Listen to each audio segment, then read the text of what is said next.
19h.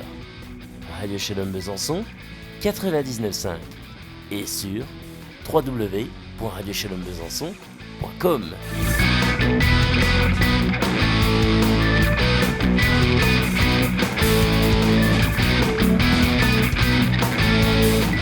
Bonsoir à toutes et à tous, bienvenue dans votre émission Soyons Sport.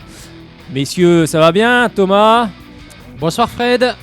Fred, ça va bien? En forme? Malgré le temps pluvieux, comme on dit. Voilà. Bah oui, il fait un petit peu plus doux, hein. C'est sûr qu'on a eu 2-3 semaines de grand froid. Ce coup-là, il fait un peu plus doux, on s'en porte pas plus mal. Et bien ce soir, au sommaire, on va déjà parler de la Coupe de France féminine qui a eu lieu ce week-end. J'étais du côté de Saint-Vith hier, justement pour les 16e de finale entre Saint-Vith et le FC Daumont. Bon, je n'ai pas porté chance aux Saint-Vithoises puisqu'elles se sont inclinées 2-1. On en reparlera d'ailleurs tout à l'heure en fin d'émission. On écoutera Audrey Chabert, hein, c'est ça que tu me disais, Thomas, la capitaine de cette équipe de Saint-Vith. Oui, Audrey Chabert. Audrey Chabert, on écoutera aussi également Mehdi Kawa qui va revenir sur cette rencontre. On va parler bien évidemment de la Ligue 1, de la Ligue 2 avec une page spéciale consacrée au FC Sochaux Montbéliard et la défaite du côté d'Orléans qui fait tâche 1-0. On parlera aussi apparemment, il y pourra peut-être une arrivée côté des attaquants. On a vu ça aujourd'hui dans les informations. Je n'ai pas encore reçu confirmation et tout. Donc, on parle de Johan Tousgaard du côté de Sochaux. On verra sur le national, sur les infos en région, que ce soit en CFA, CFA2, basketball, le handball. Et on ne parlera pas du Barça et du Real puisque le Real a gagné et le Barça a fait match nul, donc on n'en parlera pas. Eh bien si tu veux, on n'en parlera pas. Merci. Allez, on passe cette fois-ci, on va commencer justement par la Coupe de France féminine qui se disputait les 27, 28 et 29 janvier. Bon, il n'y a eu que 2 surprises avec La Roche qui évolue en D2, qui a battu Bordeaux qui évolue en première division 2-0. C'est une revanche car les féminines avaient perdu la saison dernière. Une autre surprise, celle d'Arlac-Mérignac, un club de DH qui a éliminé le Puy club de D2. Un partout à la fin du temps réglementaire et ça s'est terminé au tir au but. Sinon, on va rappeler les qualifications des équipes de D1 et D2 sans problème avec Montpellier, Guingamp, Juvisy, le Paris Saint-Germain et Lyon. Saint-Étienne est revenu aussi vainqueur 3-1 de Nancy qui évolue en DH. Soyo également face à Nantes. Et au terme de cette rencontre, il y a quand même eu 3 matchs reportés qui restent à jouer d'ici une semaine. Et les qualifiés sont en première division Lyon, Montpellier, le Paris Saint-Germain, Guingamp, Juvisy, Saint-Étienne, Rodez et Soyo, et non pas Sochaux. Souvent on confondait Soyo, Sochaux. Peut-être qu'il y aura une équipe féminine un jour du côté de Sochaux. On en reparlera. En deuxième division, il y a 2 équipes, La Roche et Saint-Maur. Et en DH, il y a Arlac-Mérignac, Tours et le FC Daumont qui a battu Saint-Vith hier. On en reparlera justement vers 19h, 19h10 par là de cette belle équipe de Saint-Vith. On va passer cette fois à la Ligue 1 avec le jingle.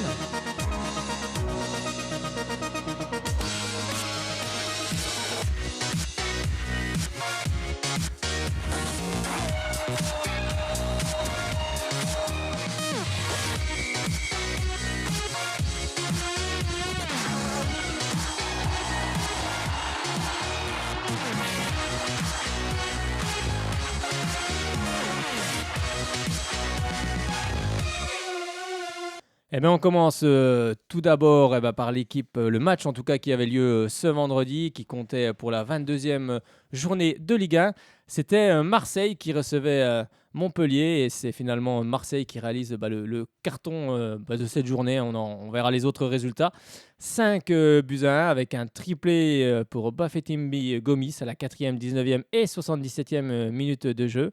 Un but aussi pour Rolando à la 38e minute de jeu et Thauvin à la 88e sur penalty. A noter que Riyad Boudbouz a marqué à la 49e minute sur un très beau coup franc. Franchement, il est... La gardienne n'a rien pu faire. Non, il est... Notez la première titularisation de Patrice Evra. C'est vrai, Patrice Evra. Justement, on va écouter les commentaires de Riyad Boudbouz qui, bien sûr... souhaite le maintien pour son équipe, elle va tout faire pour cela. Et aussi Thauvin et Lopez qui sont des jeunes joueurs. Et justement, ils reviennent sur Patrice Evra qui leur a beaucoup parlé dans le vestiaire. On sait que c'est un meneur également, Patrice Evra, et je pense qu'il va faire du bien à cette équipe de Marseille. On va dire que c'est un peu trop facile pour Marseille, mais encore une fois, c'est tous ensemble. Si on veut s'éloigner pour pas se faire peur à la fin, va falloir faire encore un peu plus partout parce qu'il y a un petit peu, on va dire, de suffisance un peu partout parce qu'on a les opportunités pour marquer. Donc en nombre d'occasions, on est pas mal. Au Vélodrome, c'est pas toutes les équipes qui font ça, mais si on veut progresser, il faut mettre les buts. Il faut être efficace dans les deux surfaces. Et le football aujourd'hui, et la vérité, c'est ça. Je pense que l'OM progresse et après, on est dans une période où c'est un peu plus difficile. Et le football, c'est souvent des périodes. Aujourd'hui, on est un peu moins bien. Il faut faire le dos rond et continuer à bosser, même si c'est difficile. Il va y avoir 7 matchs, on va recevoir 5 fois. Le maintien va se jouer à domicile. Plus tôt on prendra des points à domicile, plus tôt on jouera sereinement et ça sera plus facile pour tout le monde. Mais c'est le maintien depuis le début. On se voit pas trop beau. À chaque fois qu'on a un tournant dans la saison, on n'arrive pas à gagner le match important. Mais franchement, avec les qualités qu'il y a dans le groupe, on va dire que je me fais pas de soucis, mais faut pas se faire trop peur non plus. C'est une chance pour nous. Pat, il a fait une carrière extraordinaire. On a tous à apprendre de lui, de sa carrière. Il va nous apporter beaucoup de choses, et notamment son discours dans le vestiaire. Il nous a déjà aussi parlé à certains d'entre nous hier, même ce matin. Et comme je dis, avec une carrière comme il a fait, un palmarès comme le sien, on a beaucoup à apprendre et vraiment on est très heureux. Et c'est une chance pour nous. En tout cas, moi, je considère ça comme une chance d'avoir un joueur comme ça dans notre effectif. Je suis jeune et je le regardais jouer, j'étais même pas encore professionnel, donc c'est vrai que quand je l'ai vu arriver, ça m'a fait quelque chose. J'étais vraiment très heureux et c'est cool, c'est vraiment bien parce qu'on va beaucoup apprendre de Pat. Oui, c'est vrai qu'on sent direct que c'est un leader. Après, il faut lui laisser le temps, il est arrivé à peine hier, non? Donc ça, c'est tranquille. C'est vrai qu'on l'a très bien accueilli. Après, c'est un joueur d'expérience, je pense qu'il s'adapte très vite. Je pense pas trop qu'il ait de la pression. Il a joué quand même des très grands matchs dans sa carrière, donc je pense que c'est pour ça. Oui, avant le match, il a pris la parole comme tous les autres cadres du groupe. Il nous a motivés, un peu comme tout le monde, qu'il fallait qu'on fasse une grosse entame de match comme on s'était déjà entre nous avant la causerie. Rien de plus. C'est vrai que ça fait quelque chose. Après, voilà, c'est vrai que quand j'étais plus petit, je le voyais jouer les finales de Ligue des Champions à Manchester. Voilà, maintenant c'est que du bonus pour moi, je vais apprendre à ses côtés.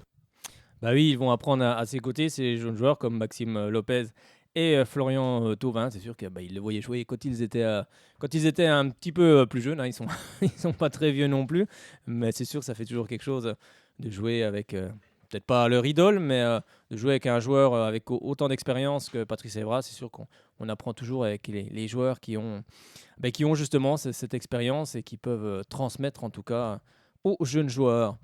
On passe cette fois-ci au samedi, poursuite de la 22e journée, avec un match qui avait lieu à 17h entre l'Olympique lyonnais et le LOSC. Et c'est finalement le LOSC qui s'impose 2-1, des buts signés Yacine Benzea pour un doublé à la 38e minute de jeu, à la 80e sur penalty. Et c'est Lacazette qui va réduire le score pour cette équipe de Lyon sur penalty. Mais finalement, Lyon s'incline face à cette belle équipe de Lille. On va justement entendre les réactions de Bruno Genesio, forcément déçu, et de Yacine Benzea qui revient aussi sur l'accueil que lui a réservé le public lyonnais, car il s'est fait siffler. J'ai pas d'explication. Si j'en avais, on corrigerait. Force est de constater qu'on a énormément de mal, notamment lorsqu'on joue l'après-midi. Donc est-ce qu'il y a une relation entre l'horaire et notre comportement, je ne sais pas.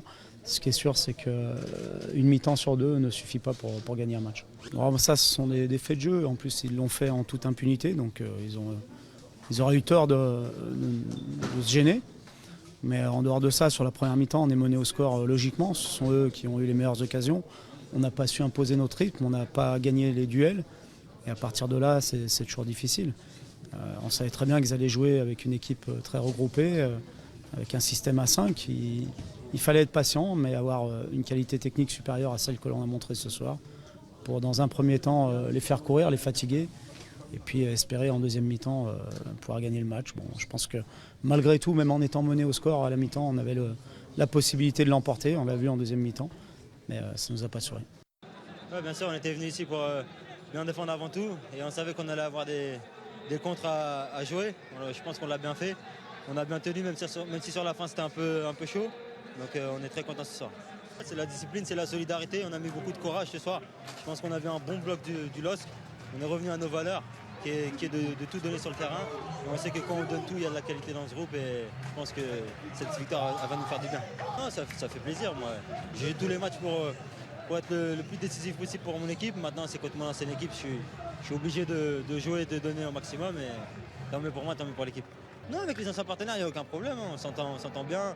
C'est normal, chacun est dans une équipe différente et chacun veut gagner. Après, la réaction des supporters, je sais pas, ils m'ont sifflé. Donc, j'ai joué comme je savais jouer.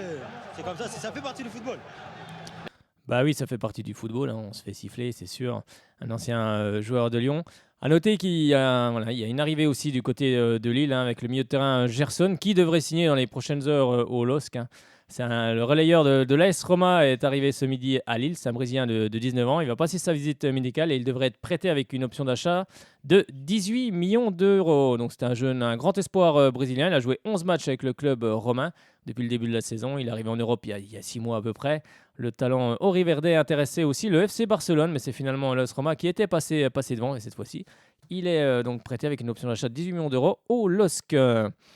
Allez, on passe au match suivant. C'était du côté de Nancy avec Bordeaux qui se déplaçait du côté de Nancy. Et c'est Bordeaux qui s'impose 2-0, avec un but contre son camp de Cufo. Donc Nancy offre des buts également.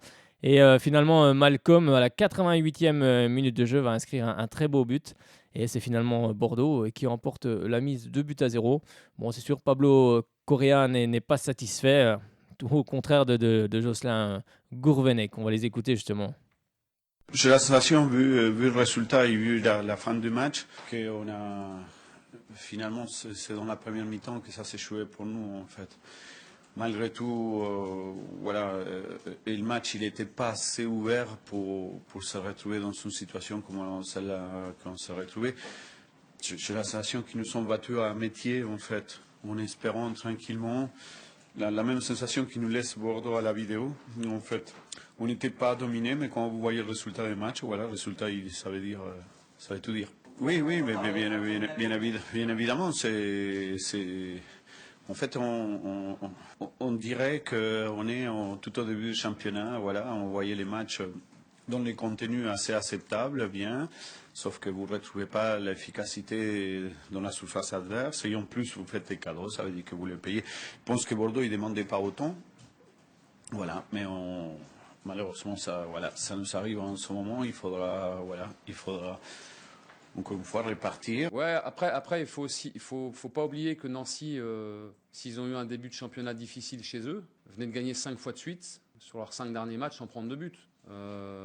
Alors c'était pas des équipes du top 10, mais les matchs, il faut les gagner. Ils ont gagné ces matchs-là contre des concurrents directs. Aujourd'hui, ils sont mieux et beaucoup plus en confiance qu'en début de saison. Et ça compte aussi. On savait que ce serait un match difficile. Ils ont de la vitesse, ils ont de la présence devant le but, ils ont des temps forts. Et il a fallu résister à ça dans un premier temps et puis ensuite réussir à être efficaces, ce qui nous avait un peu manqué sur notre dernier match à l'extérieur à Angers. On vient de prendre 7 points sur 9 possibles sur les 3 premiers matchs de 2017. Donc forcément, dès qu'on est un peu plus efficace et qu'on prend plus de points, c'est tellement serré que ça prend du relief au classement. Aujourd'hui, on est positionné, mais au-delà du classement, c'est ce qui me plaît, c'est ce qu'on présente est quand même plus convaincant. Et oui, plus convaincant. Je vais refaire un petit retour en arrière sur cette équipe de Marseille. Je ne l'avais pas dit tout à l'heure avec Payet, Dimitri Payet, qui revient du côté de l'OM avec un gros sacrifice financier. D'ailleurs, Anthony Zubizarreta, le directeur sportif de cette équipe de Marseille, le précise. Il dit Dimitri, en venant ici, a accepté une diminution significative de sa rémunération. Je pense que c'est important. Le foot français souffre d'un manque de compétitivité par rapport au foot anglais.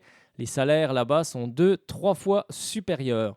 Zubizarreta, ancien du Barça. Du Barça, oui, tout à fait. Et je pense, apparemment, sa famille non plus ne se plaisait pas trop en Angleterre à Dimitri Payet.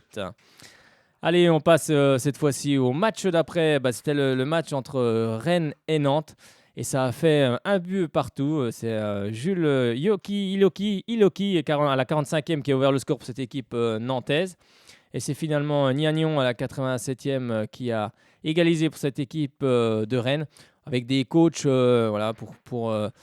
pour Adrien Thomasson, c'est dommage car Nantes avait ouvert le score et c'est vrai qu'ils sont un peu frustrés, ces Nantais. Et par contre, pour Christian Gourcuff, c'était un match kick and rush, donc il a pas aimé ça du tout. Du kick and rush avec un ballon qui est les 3 quarts du temps est en l'air, donc voilà. Donc on n'a pas été capable justement de le remettre à terre, d'enchaîner les premières relances. Donc à partir de là, le jeu il est instable, c'est pressing contre pressing. Voilà, donc c'est pas le football de rêve, hein, voilà. Donc et c'est normal que dans ce contexte de kick and rush, on marque sur une action de kick and rush aussi. Donc voilà. Alors on va prendre un point. Ouais, très frustré parce que je pense qu'on avait moyen de l'emporter. On marque au meilleur des moments juste avant la mi-temps. En deuxième mi-temps, malheureusement, on gère mal les situations qu'on a.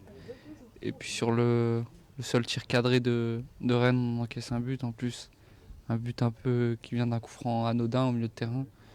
C'est dommage, je pense que c'est un peu un manque de concentration de notre part. Voilà, après, on va repartir déçu de ce déplacement. Ouais, c'est ça, c'est un coup franc qui est lointain. Ils la mettent dans la boîte, il y a leur défenseur central qui arrive à la dévier. Ça trompe notre gardien. Je pense qu'il y avait que sur coup de pied arrêté qui pouvait marquer, parce que dans le jeu, on était bien en place. On les avait bien empêchés de manœuvrer tout au long du match, mais c'est dommage de prendre ce but. Je pense que les deux, c'est pas d'abord qu'on n'ait pas tué le match, parce que voilà, on sait que quand on tue pas le match, on n'est pas à l'abri de ce genre de but justement. Et puis après, ouais, c'est sûr que ce but, il fait mal au moral. Ouais, c'est clair, on a mal géré certaines situations. Il va falloir qu'on travaille ça parce que on voit qu'on est solide défensivement, qu'on cède très peu d'occasions. Mais après, voilà, il va falloir qu'on exploite mieux les ballons devant pour tuer les matchs. Ça va être important. Bah oui, tuer les matchs, c'est vrai que c'est toujours important dans le football, quand on mène au score, de mettre ce fameux deuxième but. On le met ou on ne le met pas, c'est souvent très compliqué. Allez, on passe cette fois-ci au match suivant. On va se diriger du côté du SCO d'Angers qui recevait le FC Metz. Eh bien, ça a fait 2-1 pour cette équipe d'Angers avec Flavien Tate à la 25e minute de jeu et Nicolas Pep à la 35e qui ont donné l'avantage du côté d'Angers. Ismaël Traoré avait, lui, marqué un but contre son camp pour cette équipe messine, mais c'est finalement Angers qui s'impose. On va entendre les réactions de Serge Le Disait, qui était sur le banc, car Stéphane Moulin, lui, était malade. On lui souhaite d'ailleurs un très bon rétablissement. Et aussi du côté de Philippe Inchberger, qui dit que lui, voilà, Angers a fait un vrai match, en tout cas pour le maintien, un vrai match dans les dernières positions. Et finalement, Metz, lui, aurait voulu faire un match de 18e, mais ils ne l'ont pas fait. Ah oui, c'est sûr, c'est certain. On connaissait l'importance du résultat. On restait sur un bon match à Saint-Étienne, avec vraiment des bonnes choses, un bon contenu dans le jeu, mais ça n'avait pas été suffisant parce qu'on n'a pas été encore assez efficace dans les zones de vérité. Donc on a essayé de s'appuyer sur ce qu'on avait fait de bien sur ce match en apportant autre chose et déjà à travers peut-être la composition d'équipe de départ pour obtenir cette victoire qui finalement est quand même arrivée, même si on aurait pu se mettre à l'abri bien plus tôt. C'est vrai que jusqu'à présent on n'avait pas été épargné par les faits de jeu, les faits de match. Et sur ce match, c'est vrai que ça tournait dans le bon sens, sur ces fameux faits de jeu, faits de match. Et donc, alors c'est toujours pareil, est-ce qu'on n'a pas fait ce qu'il fallait pour que ça tourne dans le bon sens aussi? L'idée, elle était là, de base, c'était justement d'inverser les choses, en s'appuyant sur ce qu'on avait fait de bien depuis la reprise. Ouais, une mauvaise soirée. Un match qui se finit mal, c'était trop difficile pour nous. Déjà 10, c'était dur. Déjà 11, c'était dur. À 10, un peu plus dur. Et puis à 9, c'était impossible. Mais ce que je retiens surtout, c'est qu'on a raté notre première mi-temps. On n'a pas été dedans. On s'est fait bouger par Angers, qui lui a fait son match, par contre. Son match de 19e. J'aurais bien aimé qu'on fasse un match de 18e. Mais stigmatise un petit peu nos difficultés à jouer à l'extérieur contre des équipes de notre gabarit, enfin de notre cours de classement. Bah oui, de toute façon, quand on perd un match, en général, c'est rarement une bonne opération comptable. Ou alors il faut perdre 1-0 et que tous les autres perdent 5-0 pour avoir un peu de goal average, mais c'est pas le cas. Donc voilà, j'attendais autre chose, franchement, dans le contenu, même si je savais que ça serait difficile ici, parce que c'est toujours difficile de jouer à Angers. Je connais bien, je les ai rencontrés 7 ans de suite avec le Stade Lavallois. Et voilà, c'est toujours un terrain difficile. Mais je le répète, Angers a fait son match et nous, on l'a pas fait en première mi-temps. Bah oui, forcément, hein, quand on perd un match, c'est jamais une bonne opération comptable. Ou alors, comme le disait le coach, faut que tous les autres perdent 5-0. Hein, c'est quand même. Voilà, c'était je trouvais la. Belle la palissade. Oui, exactement, c'est tout à fait ça. Allez, on va du côté de la Corse cette fois-ci. On va du côté de Bastia qui recevait l'équipe de Caen de Patrice Garande. Et c'est Saint-Maximin qui va ouvrir le score à la 26e minute de jeu sur un raid. On sait qu'il est capable, hein, Saint-Maximin, d'éliminer plusieurs adversaires. C'est ce qu'il a fait. Et il a marqué à la 26e minute de jeu. Mais en face, Caen s'est retroussé les manches. Et c'est Rodelin sur penalty qui va marquer à la 45e minute de jeu. On va entendre justement les réactions de Ciccolini. On va entendre aussi les réactions de Patrice Garande qui parle de son attaquant Jeff Louis. Et vous allez voir ce qu'il dit sur l'attaquant qui a été longtemps blessé et qui revient au top de sa forme.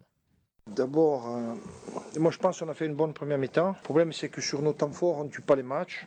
Et on donne de la ressource à l'adversaire, on donne de l'oxygène à l'adversaire. Après le but nous a fait mal parce que c'était à la mi-temps. Après je pense qu'en seconde mi-temps on a perdu la bataille du milieu. On a moins travaillé à la récup. Et puis on a fait beaucoup de fautes techniques, des fautes de relance. On n'a pas su garder assez le ballon. On a voulu aller trop vite devant. Et sans Jean-Louis, je pense qu'on aurait pu perdre le match parce qu'il fait 2 arrêts qui nous maintiennent à flot et qui nous font faire match nul. Ça urge pour nous, ça urge pour Metz, ça urge pour Lorient, c'est sûr. C'est sûr qu'il nous faut prendre des points parce qu'on va être en difficulté. Ça, c'est la bonne nouvelle, d'abord pour lui, parce que c'est un garçon qui a beaucoup souffert. Hein. Il a été opéré, il a eu deux grosses opérations, 6 mois sans jouer. Alors il a des caractères, c'est un joueur exceptionnel. Franchement, c'est un joueur exceptionnel. Après, il n'a pas toujours eu le physique pour tenir 90 minutes, notamment quand il est arrivé. Là, le fait d'avoir été opéré, d'avoir fait une grosse préparation, aujourd'hui, voilà, il est... J'espère que ça va durer, mais il est un vrai joueur de Ligue 1 avec un talent fou. Alors j'espère que tout le monde me parle du mercato. Pour nous, c'est aussi... C'est un mercato qui ne coûte pas cher, puisqu'on l'avait déjà chez nous. Mais au niveau de la qualité, voilà, s'il reste comme ça, s'il confirme, s'il n'a pas de pépins physiques, c'est sûr que c'est un garçon qui va nous apporter beaucoup. Bah oui, Jeff Louis, on l'a déjà vu à l'œuvre. C'est vrai que c'est un très bon joueur. Et c'est vrai, comme le rappelle le coach Patrice Garande, c'est vrai que quand on a des joueurs blessés et qui reviennent justement après le fameux mercato ou pendant le mercato, c'est vrai que souvent ça peut être aussi un mercato de récupérer ces joueurs blessés, surtout quand c'est des joueurs de talent en tout cas, et c'est le cas du côté de Caen. Donc on a hâte de le voir justement, Jeff Louis, à l'œuvre.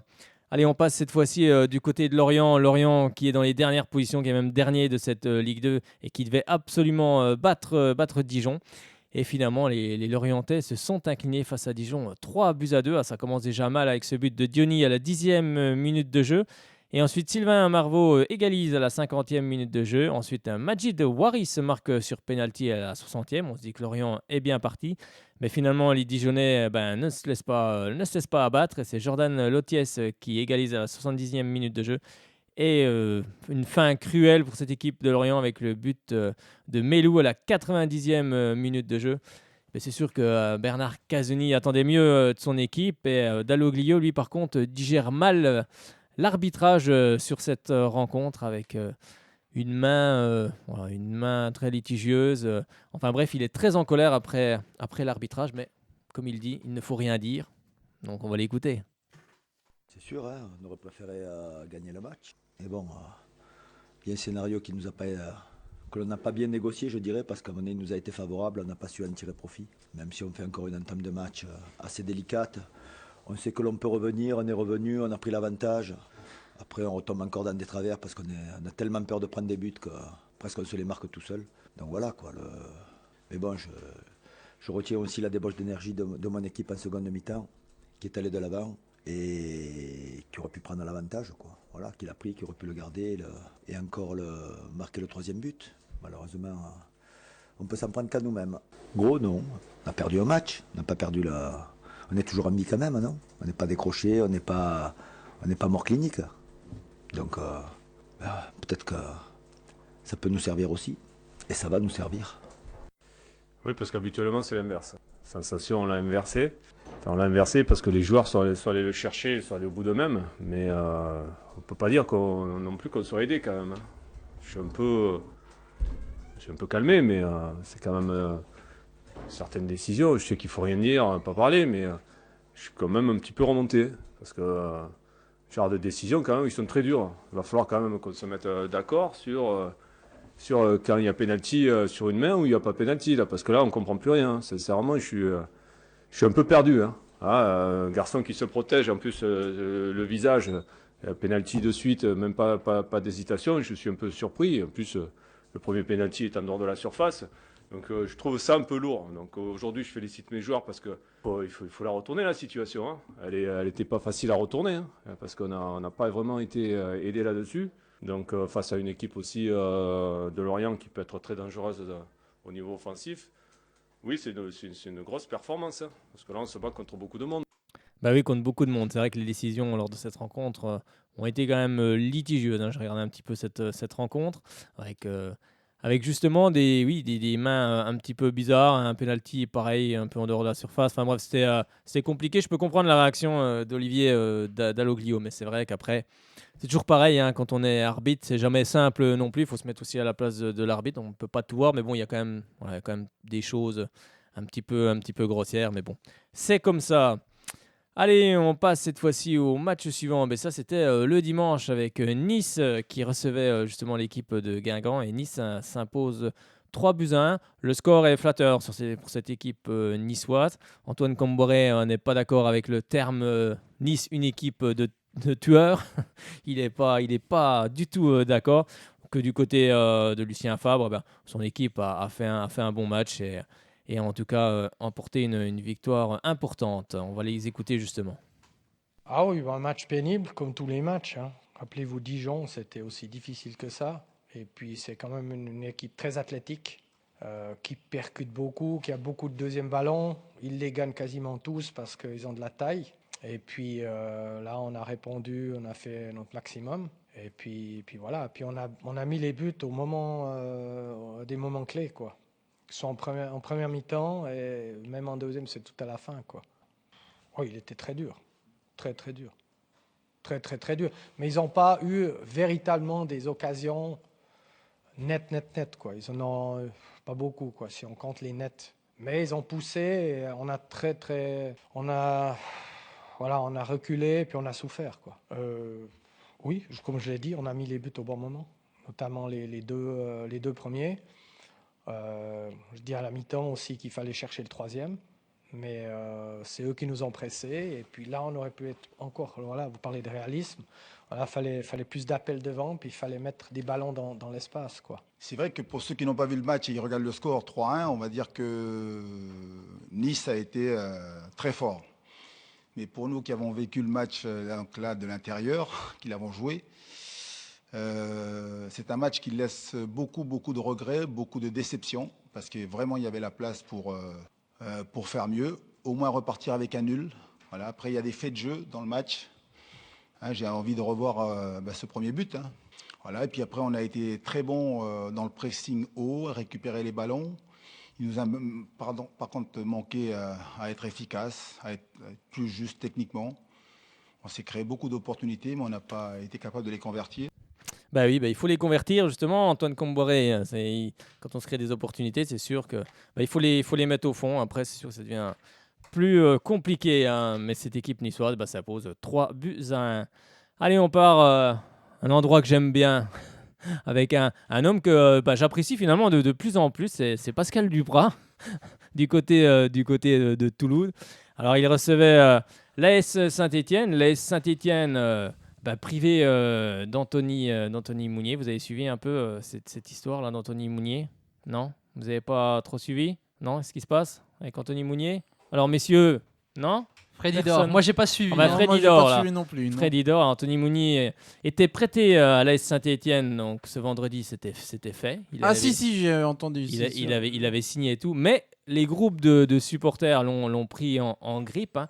Parce qu'on sait qu'il est passé du côté de Lyon et apparemment il y a eu des mauvaises, des mauvaises choses. C'est ça, Lyon, je me trompe pas. Hein. Allez Fred, tu me corriges si je me trompe. Non, je crois que c'est bien. Oui, voilà, c'est bien donc ça, apparemment ils étaient contre l'arrivée d'Anthony Mounier. Alors finalement, Christophe Galtier ne l'a pas pris dans le groupe pour aller à Toulouse et finalement le prêt vient d'être annulé.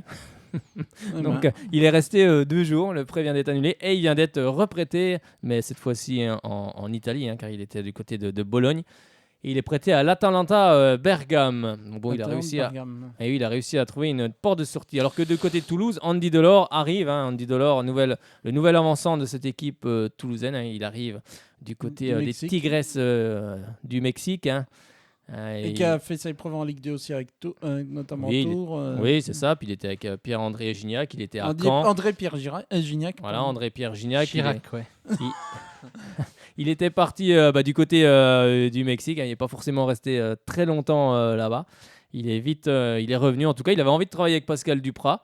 Donc, on va voir ce que ça va être. Mais en tout cas, c'est vrai que Toulouse fait une belle affaire avec lui. Puis quand on voit le résultat, Saint-Etienne qui va s'imposer 3-0 là-bas, je pense qu'ils ont besoin d'un... Toulouse qui a fini à 10 sur une très très grosse faute d'un Toulouse. Ah oui, c'est vrai. Alors, ils ont besoin d'un attaquant, c'est sûr, mais ils ont surtout besoin d'une défense également, avec des buts inscrits par Nolan Roux à la 9e sur penalty, Kevin Monepaquet à la 55e et Nolan Roux pour un doublé à 67e sur penalty, encore une fois. Vous allez justement écouter Christophe Galtier qui lui est satisfait de son équipe. Par contre, Pascal Duprat fait un petit cours pour ses défenseurs. Voilà, il a regardé les défenseurs centraux de Saint-Etienne. Et il a vu que des chandelles, eux, ils étaient capables d'en faire et qu'ils couraient aussi vite que Carl Lewis. Bon, ça, Carl Lewis, je ne l'ai pas appris justement dans l'interview de Pascal Duprat. Sinon, elle faisait 7 minutes, donc ça allait être compliqué. Mais vous allez voir, c'est toujours phénoménal. Rien ne s'est enclenché dans le bon sens pour nous. Voilà, c'était encore... un scénario qui ressemble au scénario vécu les dernières semaines, à savoir notre grande largesse, notre capacité à mettre les équipes adverses dans le bon sens, nos erreurs grotesques. Voilà, alors que rien ne se passe et au bout de 7 minutes, je crois, ce soir, 9 minutes. Voilà. 9 minutes, on commence par se tirer plusieurs balles dans le pied. Après, encore une fois, pour anticiper les questions que vous ne manquerez pas de me poser, donc j'ai envie de me concentrer, et Dieu sait si j'ai raison, sur la performance de notre équipe. Je ne vais pas juger d'autres performances de quelque acteur que ce soit du match. Voilà. Je n'ai pas d'explication, mais force est de constater qu'il va falloir que je trouve les remèdes. Voilà. Ça, c'est certain. Parce qu'encore une fois, la responsabilité de l'équipe m'incombe, et quand l'équipe perd, encore une fois, c'est de ma faute. J'en ai marre d'être fautif. Voilà. Quand on accepte d'être défenseur, nous ne les avons pas placés là. Ils ont voulu jouer à ce poste. On se nourrit de duels, on se nourrit de combats. Et il me semble qu'il y a des joueurs qui s'égarent et qui sont dans un football qui n'est pas celui qu'ils doivent pratiquer à ce niveau-là. Un défenseur, d'abord, il défend, puis ensuite on se soucie dans un deuxième temps, une fois qu'on a la maîtrise de son adversaire, la mesure de son adversaire, ensuite on se soucie de la belle relance, des stats peut-être, qui vont pleuvoir parce qu'on est bon relanceur, parce qu'on est bon techniquement. Vous comprenez ? Moi, j'ai vu les défenseurs centraux de Saint-Etienne envoyer des chandelles quand le jeu méritait qu'on envoie des chandelles. Nous, on a l'impression que c'est un crime de lèse-majesté que de dégager. C'est leur victoire. Ils y ont mis les ingrédients qu'il fallait avoir pour jouer le TFC, qui est une équipe qui est difficile à jouer, même si elle était dans une période un peu plus délicate. C'est une équipe qui est difficile à jouer. Et j'ai apprécié le comportement, l'expression collective de l'équipe dans ce qui est de récupérer le ballon, d'avoir pressé assez haut, d'avoir contrarié les premières ressorties adverses, d'avoir été bon aussi dans les duels et dans le deuxième ballon. Ensuite,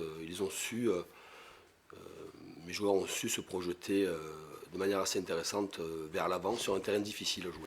Bah oui, sacré Pascal Duprat. Pourtant, on est dans le pays du rugby quand même, du côté de Toulouse. Des chandelles, ils vont pouvoir aller voir du côté du stade toulousain pour apprendre à en faire. C'est vrai, quand on est mis en danger eh ben, on balance de grandes chandelles. Mais je pense que dans le pays du rugby, il va pouvoir emmener ses défenseurs du côté du Stade Toulousain et faire quelques chandelles avec eux. Non, n'est-ce pas, Fred? Non, Fred, il dort là. Fred, il est sur le téléphone. Ah, il y a des Non, parce que j'ai Alexis de Freitas qui me demande quand est-ce qu'on va le passer. Donc, comme d'habitude. D'ici dans quelques minutes. Après, entre la Ligue 1 et la Ligue 2. Donc là, on a bientôt terminé. 5 minutes, quoi. Oui, d'ici 5 minutes, comme d'habitude, à la même heure. Allez, cette fois-ci, il restait un grand match. C'était le match, le grand format entre deux équipes de Ligue des Champions, entre le Paris Saint-Germain et Monaco. Et ça aurait pu tourner à l'avantage du Paris Saint-Germain avec un penalty sifflé à la 81e minute de jeu. Penalty ou pas penalty, bon, ça se discute. Mais c'est finalement Cavani qui frappe ce penalty et qui le réussit. Et finalement, cette équipe de Monaco ne lâche jamais rien. C'est vraiment une belle équipe cette saison. Et Bernardo Silva, à la 90e minute de jeu, va égaliser pour cette équipe monégasque. Bon, moi, je ne sais pas ce que vous en pensez. Je trouve que c'est un match nul équitable parce que franchement, moi, j'ai trouvé que c'était un bon match. C'était un bon match. C'était un bon match, oui. Donc, on va écouter justement les réactions de cette rencontre. Thiago Motta et Sidibé, justement, qui provoquent le fameux penalty. Mais pour lui, il n'y a pas pénalty. Non, en plus, moi non plus, je dis qu'il Cavani, il se relève. Enfin, pas Cavani. Il a pris un carton jaune, malheureusement. Oui, le joueur en question se relève et lui fait un clin d'œil et un petit sourire. Donc, vous allez voir. Écoutez. Bien sûr. Avant le match, on a imaginé une victoire, bien sûr, parce qu'on jouait à la maison. C'est vrai aussi qu'on joue aujourd'hui, ce soir, contre une très très bonne équipe, bien organisée. Et je pense qu'à la fin, le match nul, c'est juste. C'est dommage parce que, comme je disais avant, on a réussi à aller en avantage à l'escore. Mais c'était très difficile parce qu'on n'a pas créé beaucoup d'occasions. Je pense que parfois, on était bien et parfois moins bien. Eux, ils ont fait un très très bon match. Et ces buts, c'est question de qu'eux, ils ont créé, ils ont arrivé et à la fin, ils ont marqué aussi. C'est dommage parce qu'on pouvait aujourd'hui diminuer l'écart des points, surtout avec Nice. On a disputé un bon match, voilà, il y a eu des situations. Après, voilà, cette année, on montre qu'on a du caractère, que même si on est mis au score, on peut revenir à n'importe quel moment. Et puis face au Paris Saint-Germain, c'est plus qu'un point, quoi. C'est du 50-50. Moi, juste avant, j'entends Souba dire j'ai. Maintenant, je suis dans la course et puis voilà, il est devant moi, il joue bien le coup. Juste après, il a fait un petit sourire comme quoi voilà, j'ai bien joué le coup. Après, c'est du 50-50. Maintenant, je me mets à la place de l'arbitre, mais pour moi, il n'y a pas pénalty. Après, voilà, pour moi, oui, c'est sûr. Maintenant, on est venu avec nos arguments, avec un système. Voilà, il fallait être patient, essayer de les contrer. Puis voilà, c'est des matchs qui se gagnent à 1-0, 2-1. Maintenant, le match nul, je pense qu'il est mérité. Après, on va bien récupérer pour le grand sprint, quoi. N'espérer pas forcément parce qu'on a eu des situations, ils en ont eu aussi. Après, voilà, c'était un bon match. Maintenant, 1-1, je pense que c'est le bon résultat, quoi. Il passe devant moi, je le touche, mais après, voilà, c'est une situation, il faudra revoir les images. Mais bon, après, voilà, le plus important, c'est de repartir avec un point, quoi. Bah oui, c'est de repartir avec un bon point pour cette équipe de Monaco qui réalise en tout cas un bon match, tout comme le Paris Saint-Germain. Et ça se finit un but partout. On va regarder au classement ce que ça donne avec premier Monaco avec 49 points, deuxième Nice avec 49 points également. Mais c'est la différence de buts qui fait, parce que but pour 65 pour Monaco, 22 contre, et pour Nice 38, il y a quand même déjà une sacrée différence, et 15 buts encaissés. Troisième, le Paris Saint-Germain avec 46 points, quatrième Lyon, 37 points. On retrouve en bas de classement 18e Bastia, 22 points, 19e Caen, 22 points, et 20e Lorient avec 18 points. Allez, on passe au classement des buteurs avec Edinson Cavani, 21 buts, Alexandre Lacazette, 18 et Bafétimbi Gomis avec 13 buts. Et ben, c'est terminé pour la Ligue 1. Et avant de retrouver la Ligue 2 et la page consacrée au FC Sochaux-Montbéliard, on va justement retrouver Alexis de Freitas. La jeunesse du FCSM, Alexis de Freitas. Ah oui, j'avais oublié le jingle. J'ai du mal avec les jingles, je les oublie de temps en temps. Je suis obligé de te couper pour les mettre. Oui, c'est vrai. Alors, je vais récupérer mes syllabes qui se sont sauvées. Allez, ça va Alexis? Bonsoir. Bonsoir, ça va et vous? Bah écoute, ça va. Sous la pluie, mais ça va. On est bien. On est au chaud.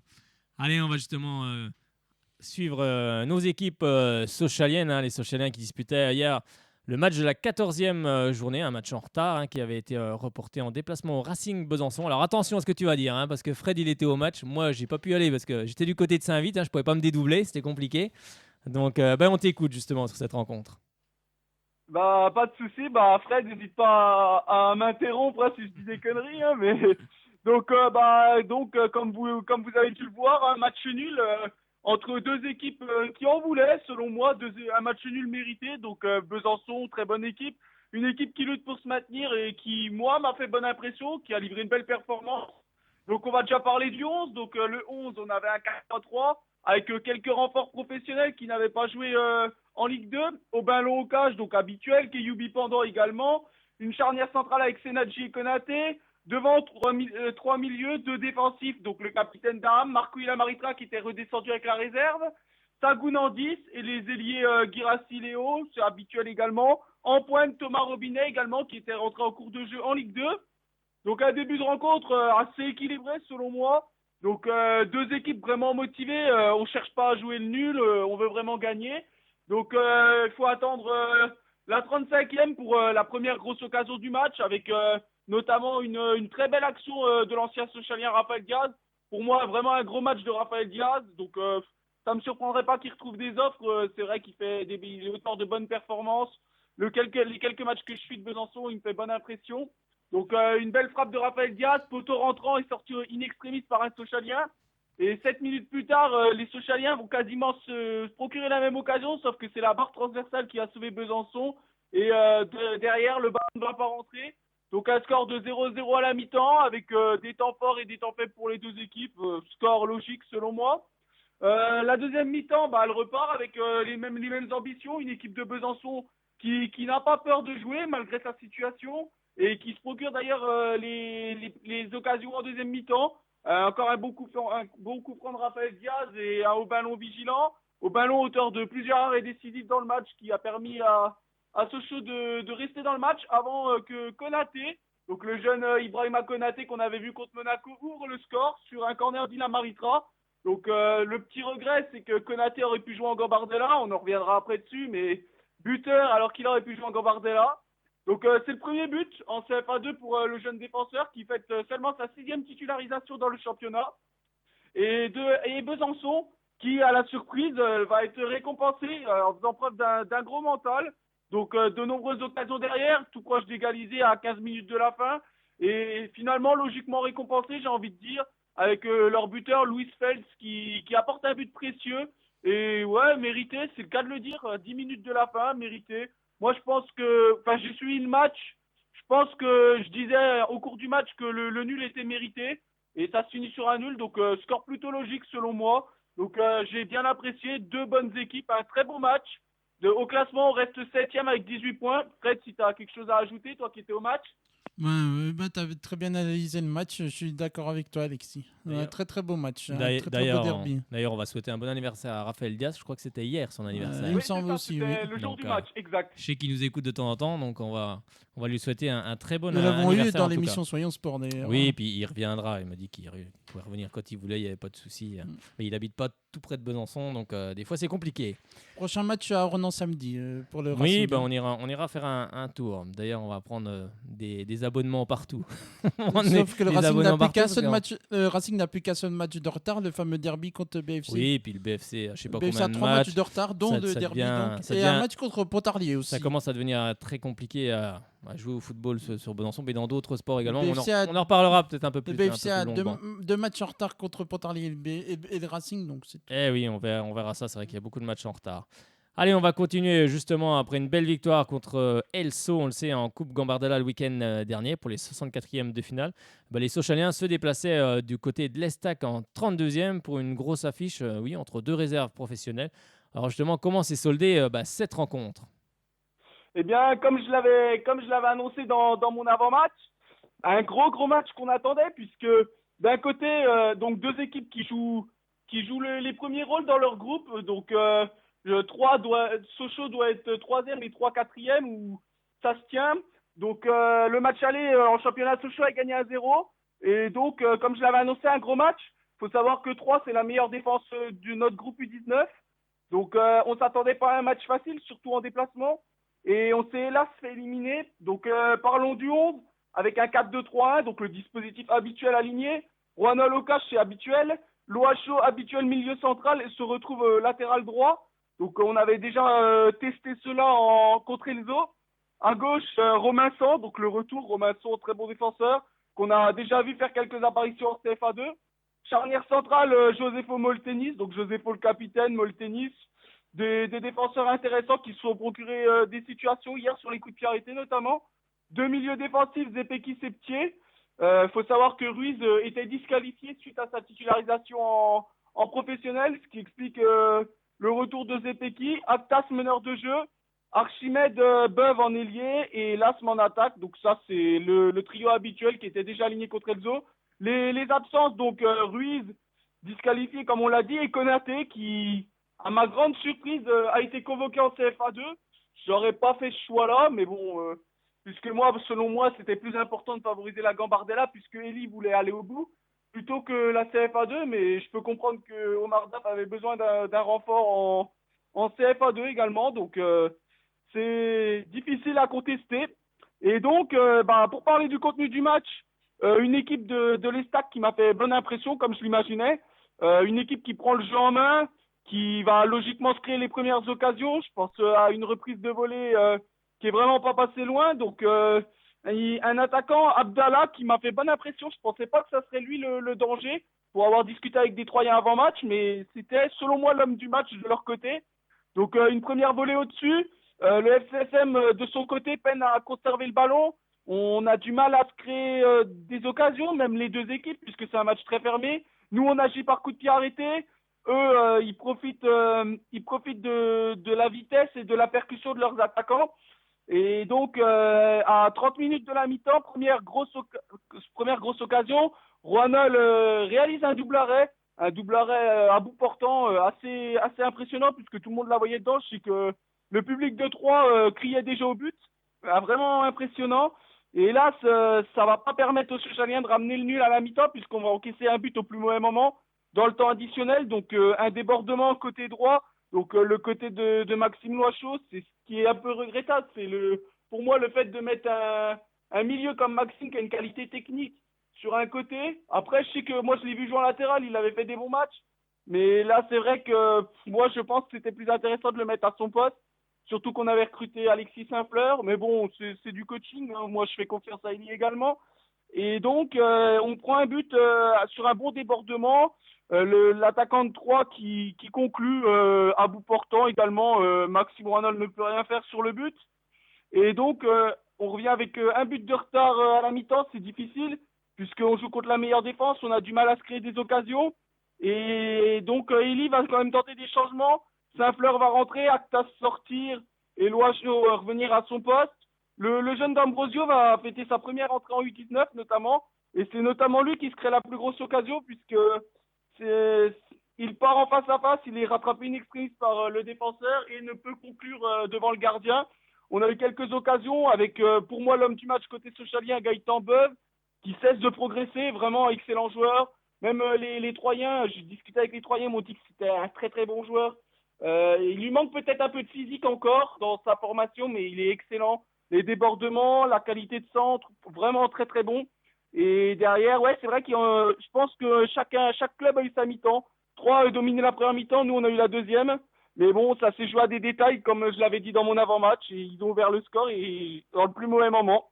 Mais tout n'est pas acheté, hein. On n'avait pas non plus l'équipe entière. Et bon, voilà quoi. C'est regrettable. Moi, je pense que c'est regrettable de perdre Konaté et Ruiz parce que, comme m'a dit 3, ça aurait changé le match. Après, c'est le destin aussi. Hein. Et donc, nous, on est éliminés. Mais bon, les deux clubs auraient pu se qualifier. Franchement, il n'y a rien à dire. 3 n'a pas volé sa qualification. Donc, moi, je souhaite une bonne continuation à cette équipe de 3 qui est très accueillante et avec de très bons joueurs, dont des professionnels également. Ils ont une très bonne équipe. Donc, une bonne continuation à eux. Justement, c'est ce que disait Eric Kelly, que la première mi-temps avait été très insuffisante. Après, ça a été, comme tu le disais, en seconde période, bien meilleur. Chacun aura eu sa mi-temps, mais Troyes a réussi, lui, à ouvrir le score pendant que Sochaux était moins bien. Et c'est souvent comme ça que ça se passe en coupe. C'est dommage, parce que c'est vrai que la Gambardella, c'est une très belle compétition pour les jeunes. Mais bon, cette saison, ça se fera, ça continuera sans le FC Sochaux Montbéliard. Eh ben, merci en tout cas Alexis pour toutes ces précisions. Et puis on te retrouve lundi prochain. Il y aura sans doute encore des matchs. Oui, il y a la CFA2, les 19 et les 17 au programme normalement, s'il n'y a pas de report. Puisque là, on a eu les 17 qui ont été reportés ce week-end qui devaient jouer. Donc à voir, mais normalement, il y a des matchs. Oui, la température devrait être un peu plus douce sur la Franche-Comté. Donc même s'il va pleuvoir tout le week-end, là, ce coup-là, avec le dégel, ça se trouve, les terrains, par contre, vont être inondés. Donc peut-être, il y aura peut-être encore des reports, on verra en tout cas. Et on sera ravis de t'accueillir lundi prochain. Avec plaisir, et bonne semaine à vous et à lundi. Bonne semaine et puis à lundi prochain. Et voilà, c'est Alexis de Freitas qui nous parlait justement des jeunes joueurs avec l'élimination en Coupe Gambardella, le match de la réserve où était Fred également. Et justement, on va continuer et maintenant, on va parler Ligue 2.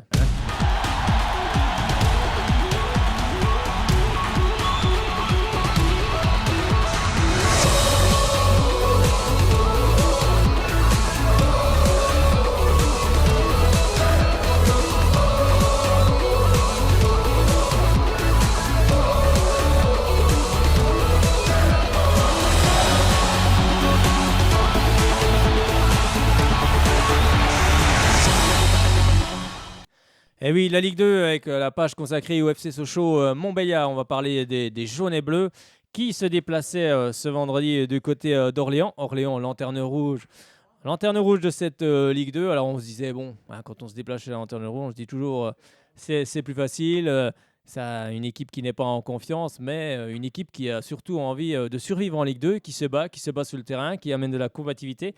Et on l'a vu d'entrée, on sait que les premières minutes sont déterminantes avec une équipe adverse qui veut tout de suite avoir à grimper sur son adversaire, en tout cas, lui sauter à la gorge dès qu'elle arrive. Et c'est ce qui s'est un petit peu passé avec cette équipe d'Orléans, avec un but qui arrive au bout de 7 minutes de jeu. Le seul tir cadré du match pour Orléans, ça finit au fond avec Nabab qui se joue de Jean Fuchs sur le côté et qui va marquer un beau but parce qu'il faut le mettre. Mais après, c'est compliqué pour Sochaux qui a surtout fait preuve d'impatience. Et finalement, Sochaux s'incline 1-0. Il faudra se montrer patient la prochaine fois. On va justement en parler avec Lionel qui nous a rejoint. Lionel, bonsoir. Salut Fred. Comment ça va ? Ouais, ça va. Guillaume est là, non ? Ah non, il n'est plus là, Guillaume. Ah d'accord, je croyais qu'il était revenu. Ah non, okay. Non. Bonsoir à toute l'équipe avec toi. Oui, bonsoir. Bon alors Lionel, une défaite à Orléans. Qu'est-ce que tu penses justement de cette rencontre ? Écoute, on n'a pas mis les ingrédients qu'il fallait pour gagner le match. Au moins ramener un point. Oui, de la combativité déjà. Combativité, on est trop inefficace, on est trop suffisant dans le jeu. On domination stérile, on est trop suffisant dans le jeu. Voilà, on perd trop de ballons, on passe pas assez sur les côtés, voilà. Après, c'est vrai que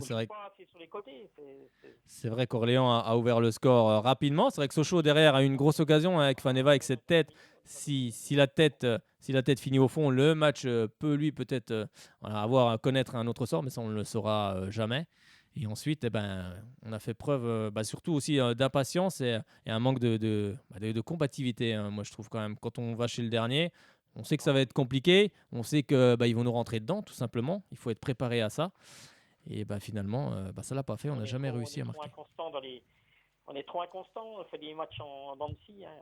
On est trop, ça va pas. Oui, c'est vrai qu'on fait des matchs un peu en dents de scie. On n'est pas assez régulier. La défense se relâche. Là, on était meilleur avant en défense. Maintenant. On a Tekieu qui est à la canne qui nous manque aussi. C'est là qu'on se rend compte que peut-être on n'a pas forcément un banc de grande qualité. Il faut aussi le reconnaître. Tekieu pas là, Béranguet pas là. Bon, on a Larbi qui est trop court. On verra ce qu'il va amener, mais c'est un très bon technicien. Peut-être qu'il jouera à Brest samedi. Oui, peut-être. On verra en tout cas. Il y a Tekieu qui a réussi à la canne en plus, qui a marqué le tir au but. Oui, justement. Mais c'est vrai que c'était. Oui, apparemment, on parle de Tousgar qui arriverait. Après, on verra si c'est. Ça devrait être bon, là, c'est bon, hein, normalement. On verra si c'est confirmé ou pas. En tout cas, ça serait une bonne recrue. Ça serait en tout cas une bonne recrue parce que c'est vrai que côté attaque, Faneva, il est un peu tout seul devant. Hein. Il faut reconnaître. Il va pas mettre des buts à tous les matchs. Hein. Oui, non, mais il est. Qu'on se repose tout sur lui, quoi. Non, il est trop. Il va à domicile, il faut jouer avec 2 points. Il faut jouer avec 2 points à domicile. Le problème, il faut les avoir, les 2 pointes. C'est ça le truc. Ouais, c'est ça, c'est pour ça que tu es un attaquant. Oui, c'est à ça. l'extérieur, que tu joues avec une pointe, ok. Oui. Que tu vas au moins pour prendre le nul. Mais chez toi, tu dois jouer offensivement à tout va. Hein. De toute façon, à Orléans, on ne peut aligner qu'une pointe, Faneva. On n'a personne d'autre. Si tu veux monter, il faut jouer avec 2 pointes, autrement tu ne monteras jamais. Oui, puis il faut surtout, il faut aussi de la qualité. Il faut de la qualité dans tous les compartiments du jeu, que ce soit en défense, que ce soit au milieu de terrain. Il faut aussi des créateurs au milieu de terrain. Et là, on avait quand même beaucoup de joueurs défensifs au milieu. Il faut que les joueurs fassent les efforts les uns pour les autres aussi. C'est ce qu'on ne fait pas. Moi, Exactement. On l'a fait. On a fait une très belle fin de première partie de saison où là, finalement, la trêve hivernale, on s'aperçoit qu'elle nous a fait beaucoup de mal. Là, on revient et on a l'impression qu'on a tout oublié pendant 15 jours de trêve. On a tout zappé et puis là, on revient progressivement. C'est trop suffisant. Voilà. On a beaucoup d'insuffisance dans le jeu. On était costaud et finalement, là, on prend quand même beaucoup de buts. Et il va falloir remettre la machine en route, que les joueurs se parlent et remettre le bleu de chauffe, hein, parce que la Ligue 2, c'est ça. La Ligue 2, avant tout, c'est de la combativité et puis il faut être costaud parce que les occasions, on les a dans le match, on les aura dans le match. Mais il faut déjà être costaud. Puis j'avais oublié tout à l'heure aussi l'absence de Michael Alphonse. Hein. C'est là qu'on s'aperçoit aussi qu'il apporte quand même beaucoup. Oui, il y a beaucoup de joueurs. On disait Tekeu, Alphonse, Béranguet, même si Béranguet, il était un petit peu plus dans le dur ces temps-ci, mais ça reste quand même un milieu de terrain offensif, c'est un créateur, il est capable d'apporter beaucoup. Je pense que Larbi va lui aussi apporter beaucoup, mais après il faut qu'il revienne aussi à son niveau. Hein. J'espère que ça ne prendra pas trop de temps, mais il faut aussi des créateurs au milieu de terrain, il faut des récupérateurs, mais il faut aussi des créateurs. Et je pense que c'est ça qui nous manquait, c'est ça qui nous manque aussi jusqu'à maintenant. Et puis après, il faut aussi que toute l'équipe hausse son niveau de jeu aussi. Ça permet aussi de voir si notre banc, si les jeunes joueurs qu'on a sont aussi au niveau. Ça permet aussi de ça. Quand des joueurs titulaires sont absents, ça permet de voir si ces jeunes joueurs sont au niveau. Moi, j'ai trouvé que Marcus Thuram avait fait une bonne rentrée. Je ne sais pas si vous êtes de mon avis. Mais il marque toujours pas. Hein. Oui, mais je veux dire, il marque pas, il marque toujours pas. Il manque la manque. Oui, d'accord. Mais je veux dire, il a quand même fait dans l'envie, je trouve qu'il a fait une bonne rentrée par rapport aux autres. Moi, après, je sais pas ce que vous en avez pensé. Le souci chez lui, c'est qu'il marque pas. Après, oui, après il faut. C'est pas des attaquants comme ça qu'il nous faut. Le problème, c'est que ça reste des jeunes joueurs. C'est pas. Moi, je m'excuse avec des attaquants comme Thuram ou Robinet, c'est trop léger. Oui, non, mais c'est des jeunes joueurs. On va pas. C'est pas des attaquants aguerris. Avec ce genre de joueurs-là, tu montes pas. Non, mais de toute façon, on le sait. Moi, je suis très déçu d'Honora aussi. Honora, c'est très inconstant aussi, Honora. Ah non. C'est pareil, il a 20 ans, Honora. C'est un match contre Monaco, les mecs, ils choisissent leur match. Moi, je suis pas d'accord. Après, entre la Ligue 1 et la Ligue 2, c'est pas du tout les mêmes. C'est pas du tout les mêmes matchs. En Ligue 1, il y a plus d'espace. En Ligue 1. En Ligue 1, il y a beaucoup plus d'espace. En Ligue 2, c'est plus fermé. Et puis les joueurs te sautent dessus. Faut être préparé au combat. C'est ça les Ligue 2. Faut être préparé au combat. Et puis plus on s'approche, plus on va dans les clubs qui sont en dernière position, plus le combat il va être rude parce que Orléans ils jouent carrément sa survie. Sa survie en Ligue 2. Si on prend tout ce gars, c'est un joueur atypique de Ligue 2. Ça, c'est un vrai joueur de Ligue 2. C'est un joueur qui est capable de prendre la profondeur. Et ça, c'est important. C'est un vrai joueur de Ligue 2, ça. Et ça c'est important, la profondeur. Pour Adrien Sima, ça, c'est bon, ça. Ah oui, non, mais c'est ça qu'il faut. Des joueurs de profondeur, des joueurs qui vont vite aussi vers l'avant, qui sont techniques. Quand il joue à Lens, c'est un guerrier, alors. Oui, mais c'est ça qu'il faut. C'est ça qu'il nous faut. On en a pas des joueurs comme ça. C'est ça qu'il nous faut. Et puis, avec des joueurs comme ça, nos jeunes joueurs, ils vont progresser. Parce que tu progresses, bien sûr, ils progressent avec Faneva Andriatsima. Mais aussi, ils vont progresser en voyant aussi les courses de ces joueurs-là, de ces joueurs qui amènent justement la profondeur. Et ils vont se calquer là-dessus. Et ça va leur amener encore plus de choses. Mais après, c'est sûr qu'on ne peut pas demander à des Thomas Robinet, à des Marcus Thuram, de marquer beaucoup de buts. Ça va venir. Hein. Marquer beaucoup de buts et puis ne pas en marquer un. Le problème, c'est qu'ils n'ont pas non plus un temps de jeu énorme. Parce que c'est sûr que... Depuis qu'il est au club, moi, j'ai trouvé qu'il avait fait une bonne rentrée, en tout cas à Orléans. Mais il a amené des situations dangereuses. Mais après, Ah non, il n'y a pas de but, mais bon, après, c'est... Oui. Eh oui, c'est comme ça. Bah oui, c'est comme ça. On espère que ça sera mieux face à Brest. Ça va être compliqué du côté de Brest, mais Sochaux est capable d'aller battre Brest. Hein. On l'a déjà fait cette saison. Hein. Bon, même si à domicile, ça ne s'est pas forcément bien passé, car Brest était revenu en fin de partie. Mais on les a battus aussi en coupe. On est capable d'aller gagner à Brest ce week-end. Mais par contre, il faudra mettre ce qu'il faut, de la combativité et puis être costaud. Et c'est ça qui manque à l'heure actuelle à l'équipe sochalienne. Eh ben, on te remercie en tout cas, Lionel. Et puis, on va te souhaiter une bonne semaine, avec une belle victoire sochalienne pour conclure cette belle semaine. Bah, j'espère qu'on va gagner. Allez, je vais dire 2-1 pour Sochaux. Après. Ben oui, c'est juste un mauvais passage, mais ça va revenir. On va aller s'imposer à Brest, tu vas voir. J'espère. Mais oui. Il faut ramener quelque chose, il ne faut pas rentrer bredouille. Non. Sinon, ils vont rester là-bas dans la rade. Si on ne fait pas plus que le nul, il faut ramener au moins quelque chose. Mais on va ramener les 3 points, oui. Le nul, c'est le minimum. Hein. Ils vont ramener les 3 points, tout simplement. Bah, j'espère.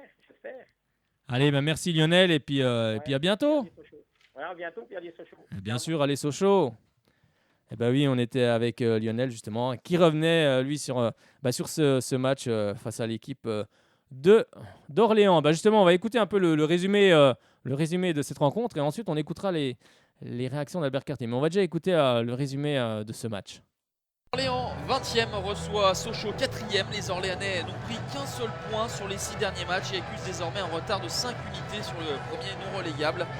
Leurs 2 dernières rencontres se sont soldées par de courtes défaites, 1-0 à chaque fois face à Brest et Ajaccio, avec des buts encaissés en fin de match dans le dernier quart d'heure. C'est dire s'il y a un léger mieux depuis l'arrivée de Didier Olé-Nicole, mais c'est toujours insuffisant encore pour décoller, et la tâche sera donc ardue une nouvelle fois ce soir au stade de la Source face à Sochaux, qui garde le podium en ligne de mire et veut se rattraper du nul concédé à domicile face à Clermont alors qu'il menait de 2 buts à la pause. Les Orléanais rentrent excessivement bien dans cette partie, puisque dès la 7e minute, ils ouvrent le score par l'intermédiaire de Livio Nabab. Un beau pressing de l'ancien Canet pour tromper Christopher Dillot, titulaire ce soir, préféré à Prévost. La puissance de Livio Nabab et le sang-froid pour tromper Dillot, qui avait brillé notamment en Coupe de la Ligue et qui n'avait pas les faveurs d'Albert Cartier en championnat.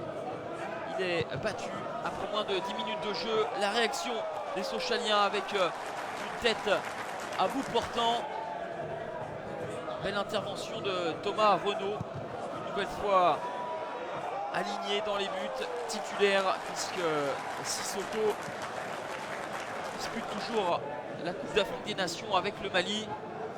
Passé leur ouverture du score, les Orléanais vont subir un petit peu avec un très beau mouvement de la part des Sochaliens, mais une nouvelle fois Thomas Renaud veille au grain. La technique de Moussa Sao dans ses œuvres, tout était bien réalisé sauf le dernier geste et peut-être le petit ballon piqué qui s'imposait au devant de Thomas Renaud. Les Orléanais valeureux qui essayent de conserver leur avantage et de marquer un second but, pourquoi pas sur coup de pied arrêté juste avant la pause. Christopher Dillot repousse des 2 points. 1-0 à la mi-temps pour l'US Orléans, qui n'avait plus marqué en première période depuis le 20 septembre dernier et plus marqué tout court depuis 3 rencontres. C'est ce genre de statistiques, ce genre de choses qui peut peut-être débloquer les esprits et faire prendre confiance pour cette équipe qui lutte pour le maintien. Malgré sa position inconfortable de lanterne rouge, les Orléanais sont valeureux et bousculent cette formation sochalienne de haut tableau, mais qui est mise en difficulté par les déplacements notamment de Livio Nabab. Le centre à hauteur du point de pénalty et personne pour reprendre convenablement. A noter que Marcus Thuram, le fils de Lilian, a été rentré à la pause à la place de Jean Ruiz. Albert Cartier a fait des changements pour essayer d'égaliser. Moussa Sao, une nouvelle fois, qui ne parvient pas à se mettre en position de tir. Et derrière, encore une fois, un Renault impeccable face à Marcus Thuram. Les Sochaliens ont enrôlé Mohamed Larbi, le Tunisien, l'ancien du Gazélec Ajaccio, durant le mercato. Mais Larbi n'est pas qualifié pour cette rencontre. On en restera là. Orléans a de la ressource et renoue avec le succès, ce qui n'était plus arrivé depuis 2 mois. L'USO est toujours dernier mais conserve encore ses chances de maintien. Sochaux avance au ralenti en ce moment avec 2 défaites et un nul sur les 3 derniers matchs. Bah oui, on avance au ralenti. Comme il a été dit, et c'est vrai que on n'a pas encore de victoire en ce début d'année, donc on espère que ça va arriver du côté de Brest, même si Brest en ce moment a fait justement le trou. On va vous donner justement les stats de cette rencontre parce qu'elles sont quand même assez éloquentes, hein, avec Orléans qui n'a qu'un tir cadré, c'est le but, donc 100% de réussite, bravo. Sochaux a deux tirs cadrés avec justement cette tête de Fanny Andriatsima qui aurait pu peut-être faire tourner le match autrement, hein, si justement le but avait été inscrit, avec un excellent Thomas Renaud qui réalise également un bel arrêt sur Moussa Sao qui arrive à perforer la défense orléanaise, mais finalement le gardien fait un très bel arrêt. Il y a eu 33% de tirs cadrés pour Orléans, 14% pour Sochaux. C'est quand même très peu quand même pour cette équipe sochalienne. La possession de balle, elle était à l'avantage de Sochaux, hein. En deuxième période, Sochaux a campé dans le camp orléanais. Ils ont hissé la toile de tente, mais il faut aussi percer le verrou. Il faut amener de la mobilité. Il faut jouer. Après, cette équipe sochalienne a joué. Elle a quand même eu des actions intéressantes, mais pas assez pour faire pencher la balance. Il faut mettre plus de combativité. Il faut être costaud. Et il faut aller avoir l'envie aussi de ramener des points. Bien sûr, on sait très bien que cette équipe sochalienne avait envie de ramener les 3 points, mais il faut être concentré. On sait qu'on va chez les derniers, on sait que ça va être compliqué. Les équipes en face jouent leur survie. Oui, Fred, tu voulais dire au piège brestois lundi. Oui, pas lundi, samedi. Samedi. Et qui jouera sur leur entraîneur qui a pris 8 matchs de suspension. Oui, Jean-Marc Furlan. Mais bon, après, cette équipe brestoise a gagné in extremis contre Valenciennes à la 90e minute de jeu. Mais c'est la chance aussi du champion, c'est de marquer comme ça. Après, justement, là, on va écouter Albert Cartier et Didier Olé-Nicole. Bien sûr, Didier Olé-Nicole satisfait, même si il dit quand même que Sochaux est une des meilleures équipes qu'il a rencontrées jusqu'à maintenant dans ce championnat. Et c'est vrai qu'il n'est pas à Orléans depuis très longtemps, mais c'est quand même une des meilleures équipes. Voilà, c'est ce qu'il dit. Albert Cartier, lui, il n'est pas satisfait, bien sûr. Il dit qu'il manque, il faut mettre les bons ingrédients. C'est ce qu'il dit en tout cas. Vous allez justement les écouter. Je dirais que la victoire, elle aime l'effort. Donc, si on n'a pas gagné, c'est qu'on n'a pas fait assez l'effort. Sûrement pas assez, en tout cas, pas suffisamment pour s'imposer. C'est vrai qu'on a eu les occasions, c'est vrai qu'on a eu, je pense, la maîtrise aussi du ballon, mais on est défaillant sur une première occasion, leur première occasion, et à partir de là, ça donne de la confiance à l'équipe adverse. Bon, on a essayé, hein, on a tenté, on s'est un peu enfermé dans les 20 dernières minutes systématiquement dans l'axe du terrain, ce qui est un peu dommage parce qu'on avait des occasions encore de remettre du danger en continuant à les chercher sur les côtés, à les provoquer sur les côtés. Voilà. Bon, c'est un excès de précipitation, vouloir aller trop vite vers le but, pas préparer assez ces situations de danger pour être encore plus efficace. Après, voilà. Quelle leçon on en tire pour le prochain match domicile maintenant du coup? Non, on rejoue à l'extérieur. On va à Brest. On a joué le dernier, on va jouer chez le premier, on fait le grand écart. J'espère qu'on ne va pas se claquer un adducteur ou un ischio. Voilà. Toujours flirter avec le haut du tableau. Ouais, le but c'est d'être le plus performant possible, d'essayer d'aller. Moi j'ai dit, il faut qu'on garde du suspense la dernière seconde du dernier match. Voilà. Bon, on se fait un petit peu larguer là au niveau du classement, ça va être difficile, mais on rentre dans une série aussi de matchs intéressants. Il va y avoir Reims, il va y avoir Auxerre, il va y avoir Brest le prochain, puis ensuite Nîmes, Strasbourg. Enfin, il y a des matchs intéressants qui nous attendent, donc forcément ça va mettre encore. Ça va rendre les choses intéressantes dans cette fin de championnat. Beaucoup de bien au vestiaire, aux joueurs surtout. Et puis beaucoup de bien aussi à l'ensemble du club et pour repartir sur une bonne note et j'espère très difficile, qui était très difficile par rapport aux conditions. On savait que les conditions allaient être très très compliquées au niveau du jeu et il fallait faire un certain type de match. Et on en reparlera après. Et par rapport à l'adversaire, on savait que c'était aussi un adversaire de qualité. On l'a vu, moi, des 3 adversaires que j'ai affrontés depuis que je suis là, c'est la meilleure équipe. L'équipe avec le plus de potentiel, notamment au niveau de l'animation et sur le plan offensif. Quand on a ces garçons-là, qu'on peut laisser des garçons comme Thuram sur le côté, ou Robinet, ou Béranguer qui n'était pas là. C'est vraiment une équipe qui est façonnée pour jouer les premiers rôles et puis aller au-dessus. Après, voilà, c'est la compétition, mais ils ont un potentiel athlétique important. Bah oui, ils ont un potentiel athlétique important, nos Sochaliens. Mais bon, on espère que c'est une piqûre de rappel et que ça n'arrivera pas trop souvent. Bon, bah finalement, on s'aperçoit quand même qu'au classement, on n'est quand même pas si éloigné que ça, mais il ne faut pas perdre non plus trop de points. L'important, en tout cas pour le moment, c'est d'être toujours au contact. Tout se jouera dans les 2 derniers mois, pas encore tout de suite, mais il faut rester au contact, malgré que Brest commence, lui, à prendre déjà le large, ce qui est un peu normal pour Brest. Bon, celle-là, elle était un peu facile. Non, j'ai apprécié. J'avais juste pas allumé le micro pour rigoler. Ah, d'accord. Bah, on n'a pas des jingles, non, parce qu'après tu veux un jingle non, un truc comme ça? Non, ça. Là, on va ressembler au sketch d'Eli. Hein, il fait un sketch là-dessus, Eli. Eli qui? Eli Semoun, Eli Bah Kakou, oui. Eli Guyon. Eli Semoun, il a un sketch là-dessus. T'écouteras. Je suis pas à jour sur Eli Semoun. Allez, on va justement vous donner les scores de cette 22e journée de Ligue 2 avec Nîmes-Strasbourg, 2 buts partout. Orléans-Sochaux 1-0, bien évidemment. 3 battu Le Havre, 2-1. Tours-Réniort, 0 partout. Auxerre est allé s'imposer du côté du Clermont Foot 1-0. Auxerre qui sera le prochain adversaire à domicile du FC Sochaux-Montbéliard. Le Gazélec, Ajaccio et Laval, 1 but partout. Brest est allé s'imposer du côté de Valenciennes à la 90e minute de jeu. Bourg-Péronas a renversé la situation, car la Ajaccio menait du côté de Bourg. Et ça a fini 3-2 pour les hommes d'Aurélien Fèvre. A noter également un match incroyable entre Amiens et Lens. Je ne sais pas si vous avez regardé cette rencontre, mais Lens qui a ouvert le score par Christian Lopez à la 19e minute de jeu sur penalty. Et en fin de match, à la 90e, Amiens marque 2 buts incroyables, dont le deuxième avec un geste somptueux qui arrive sur la tête de Camara, il me semble. De Camara avec les 2 défenseurs lensois qui, s'il y avait des mains dans les poches des shorts, je crois qu'ils auraient mis les 2 mains dedans. Il n'y en a pas un qui saute, personne ne bouge et Camara, lui, il saute plus haut que tout le monde. Et il inscrit ce 2e but. Mais un match incroyable, en tout cas, de la part de cette équipe d'Amiens, qui va se faire renforcer justement par Junior Tallo, qui était du côté de Lille. Et Sochaux était dessus également. Et finalement, il va finir du côté d'Amiens. Au classement, Brest est premier avec 41 points. Un match, à noter qu'il y aura un match ce soir quand même pour la fin de cette 22e journée. Le Red Star recevra Reims à 20h45. Reims qui pourrait se hisser sur le podium en cas de victoire.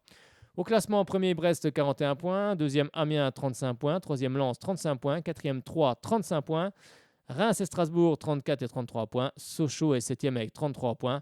Il n'y a pas beaucoup d'écart, sauf si Reims venait à gagner ce soir, on aurait 4 points avec la deuxième place. En bas de classement, on retrouve Tours 18e avec 19 points, 19e Auxerre 19 points et 20e Orléans, pas Orlan. Orlan, ça veut rien dire. Orlando, non Orlando. Orléans avec 18 points qui ferme la marche, mais qui revient au contact des premières positions. Ça va se battre aussi pour le maintien. En Ligue 2, au classement des buteurs, Nian 3 avec 13 buts.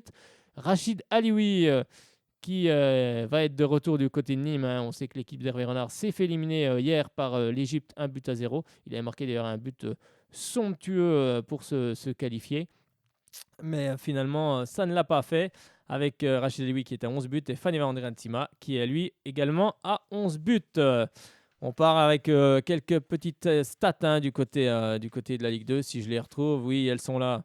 Avec des séries en cours, avec 3 victoires consécutives pour c'est Bourg-en-Bresse. 3 victoires consécutives à l'extérieur, c'est Brest. 10 matchs sans défaite, c'est encore une fois Bourg-en-Bresse. Et les 4 matchs sans défaite à l'extérieur, c'est encore pour Bourg-en-Bresse. Finalement, les hommes d'Aurélien Fèvre reviennent en forme. Aurélien est revenu dans l'équipe, c'est pour ça, n'est-ce pas, Fred? Avec des matchs sans victoire, c'est le Havre. Et des défaites à domicile, c'est le Havre. Et les matchs sans victoire à domicile, c'est tout pour le Havre aussi. Donc tout le monde est bien servi en tout cas. Alors, les plus fortes progressions, c'est pour Bourg-en-Bresse qui passe de la 13e à la 9e place. Plus 3 pour Amiens également de la 5e à la 2e place. 3 revient aussi de la 7e à la 4e place. Et les flops, comme on dit, il y a les tops et les flops. Et Sochaux fait partie des flops parce qu'on passe de la 4e à la 7e place. tout comme Reims, la 3e à la 5e place, mais qui, ce soir, en cas de victoire, pourrait inverser la tendance. Et Clermont-Ferrand, de la 10e à la 12e place. Eh bien, on va justement parler, cette fois-ci, on va vous donner les résultats du national, avec la 20e journée, avec Quevilly qui s'impose devant le Pau FC 5-0, Paris FC s'impose devant Concarneau 1-0, Boulogne-sur-Mer et Épinal 0 partout, Dunkerque est allé s'imposer du côté de Troyes. Est allé s'imposer du côté de Créteil. Dunkerque est allé s'imposer du côté de Créteil. On va y arriver. 3 c'était tout à l'heure avec Alexis De Freitas. Et c'est 3-1 pour Dunkerque. Chambly est allé s'imposer du côté du CA Bastia 2-0. 3 matchs reportés. L'US Avranches, Béziers, les Herbiers et Lyon-Duchère. Et la SM Belfort de Maurice Goldman face à Châteauroux. C'est le 3e match quand même pour les Belfortins qui est ainsi reporté. Châteauroux a battu Boulogne-sur-Mer, 1-0. Au classement, Quevilly est premier avec 32 points. 2e, Concarneau, 32 points. 3e, Boulogne-sur-Mer, 29 points. En bas de classement, on retrouve le Pau FC, Épinal, Belfort et Sedan. Allez, on va passer avec un petit peu d'actualité région, non ? Qu'est-ce que tu en penses, Fred ? On parle un peu de l'actualité régionale. Avec la Coupe de Franche-Comté, elle est 16e de finale. Le PSB qui a sorti Pontarlier. Il y a également le Bezac qui a fait une belle victoire du côté du Puy-en-Velay. 64-56. Très belle performance des hommes de Nicolas Faure. Je vais y arriver. Qui termine sur une belle série. En rugby, pas grand-chose. Beaucoup de matchs ont été reportés, notamment à Besançon et au CA Pontarlier. Et c'était compliqué. Il y a beaucoup de matchs à Besançon. Je ne sais pas pourquoi le match a été reporté. J'ai vu une photo chez nos confrères de l'Est avec de la neige ou ma commune info. Je ne me souviens plus exactement c'est que j'ai vu cette photo. Il ne me semble pas que j'ai vu de la neige du côté de Besançon ce week-end. Après, c'est sûr que c'est compliqué. Tous ces matchs reportés. Et il y avait aussi un match où on était hier du côté de Saint-Vite avec les filles justement de Mehdi Kawa qui recevait le FC Daumont, une équipe parisienne avec 3 joueuses de niveau international qui jouent, si je ne me trompe pas, dans l'équipe de la Côte d'Ivoire, avec une attaquante exceptionnelle, il faut le dire. Une attaquante qui avait une pointe de vitesse énorme, qui arrivait à faire des contrôles en pivot et qui avait des contrôles de balle phénoménales. Je pense qu'elle aurait sa place même en LR3, voire plus haut. Voilà, c'est un peu incompréhensible pourquoi cette joueuse ne joue pas en première division. Je pense qu'elle aurait les qualités. C'était compliqué pour les filles de Mehdi Kawa qui ont encaissé 2 buts dans le premier quart d'heure. Elles ont réussi à justement inverser la tendance, à réduire le score juste avant la mi-temps. Bon, après, on s'est dit à la mi-temps, je me suis dit, tiens, elles vont réussir à égaliser parce que franchement, techniquement, elles étaient au-dessus de l'équipe de Daumont et dans l'envie, elles étaient là également.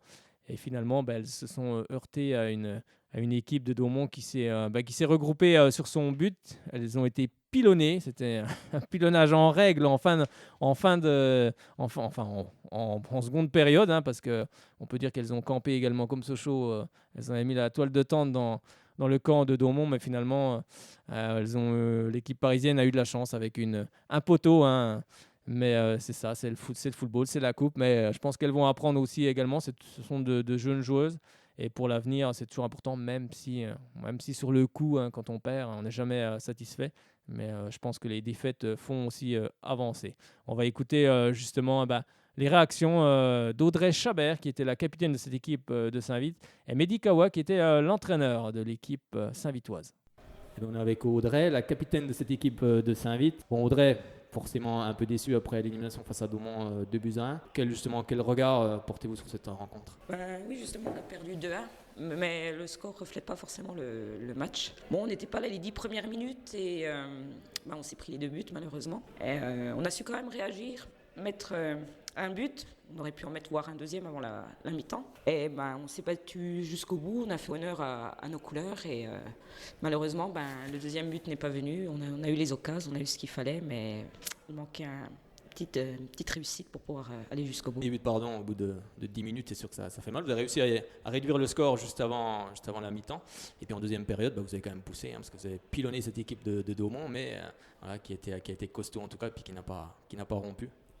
Oui, après, il y a 3 joueuses qui ressortent de l'équipe de Daumont, comme on l'a dit, la 7, la 9 et la 11. qui tenait pas mal la baraque quand même. Après, ouais, on a essayé, on a été parfois maladroite, on n'a pas fait forcément toujours les bons choix. On a eu 2-3 occasions quand même, mais la réussite. Et il y a des matchs comme ça, ils ne sont pas pour nous forcément. Oui, comme vous le rappelez, 3 joueuses qui jouent quand même avec la Côte d'Ivoire internationale, donc du niveau aussi en face, mais c'est aussi une belle équipe de Saint-Vith, techniquement, qui pour moi était au-dessus. Mais c'est vrai qu'après, il faut la réussite, comme on l'a vu sur la balle qui frappe le poteau en début de seconde période, c'est là aussi que la réussite se joue. Oui, après, c'est compliqué parce que il y a la tension du match, il y a beaucoup de choses. Il y a eu énormément de supporters, d'ailleurs, on les remercie tous de nous avoir soutenus jusqu'ici. On aurait voulu leur faire encore plus plaisir et pour se qualifier en 8e. Bon, on n'a pas su le faire. Mais après, entre nous, on est déçus, certes, mais on se dit, il y a d'autres objectifs aujourd'hui. On a fait un beau parcours. Voilà, et puis je pense que ça va forger encore plus de liens entre nous. Parce qu'avec des victoires, c'est facile. C'est dans les défaites, on voit une équipe, en fait, et on se regarde et on se dit, écoute, voilà, on a fait un beau parcours, mais maintenant, on y va. Et puis, il y a le championnat, il y a la Coupe de Franche-Comté, il y a le futsal. Il y a encore pas mal de choses à jouer. Et puis voilà, on va se remobiliser et puis on va faire ce qu'il faut pour faire au mieux. Et puis, c'est une jeune équipe, Saint-Vith, il faut le rappeler aussi également. C'est des matchs qui servent aussi pour avoir de l'expérience. C'est ça qui est important aussi également, même s'il y a la défaite au bout. On apprend toujours aussi des défaites. Oui, et puis sachant que moi, en plus, je suis la plus vieille de l'équipe, j'en apprends tous les jours et avec 2-3 filles, on a pas mal d'expérience dans d'autres clubs. Et on arrive à essayer de le donner à ces jeunes parce que on ne sera pas toujours là. Et puis c'est ces petites jeunes qui vont prendre la relève et puis faire que Saint-Vith devienne un grand club dans la région et puis faire pour montrer haut nos couleurs et qu'on parle de nous comme aujourd'hui. Ça, là-dessus, on est vraiment fiers de ça. Bon, maintenant, place au championnat, parce que je crois que vous êtes à 10 victoires pour une défaite. Mais bon, quand je vois le jeu sur le terrain, je suis pas forcément étonné. Oui, et après, la défaite... il y a des jours sans, comme aujourd'hui, mais on n'a pas forcément fait ce qu'on voulait, les mauvais choix, tout ça. Mais il en faut des défaites parce que ça nous remet en place, on réfléchit, on se pose des questions, et ça nous permet d'être meilleurs pour les matchs d'après. Et le but, c'est de continuer, puis continuer sans défaite d'ailleurs, essayer de finir ce championnat avec 0 défaite, aller au barrage, c'est l'objectif. Et pourquoi pas ensuite monter en D2, pourquoi pas. Oui, tout est possible. En tout cas, on vous souhaite en tout cas une bonne fin de saison. On reviendra voir quelques matchs parce que moi, ça m'a forcément bien plu.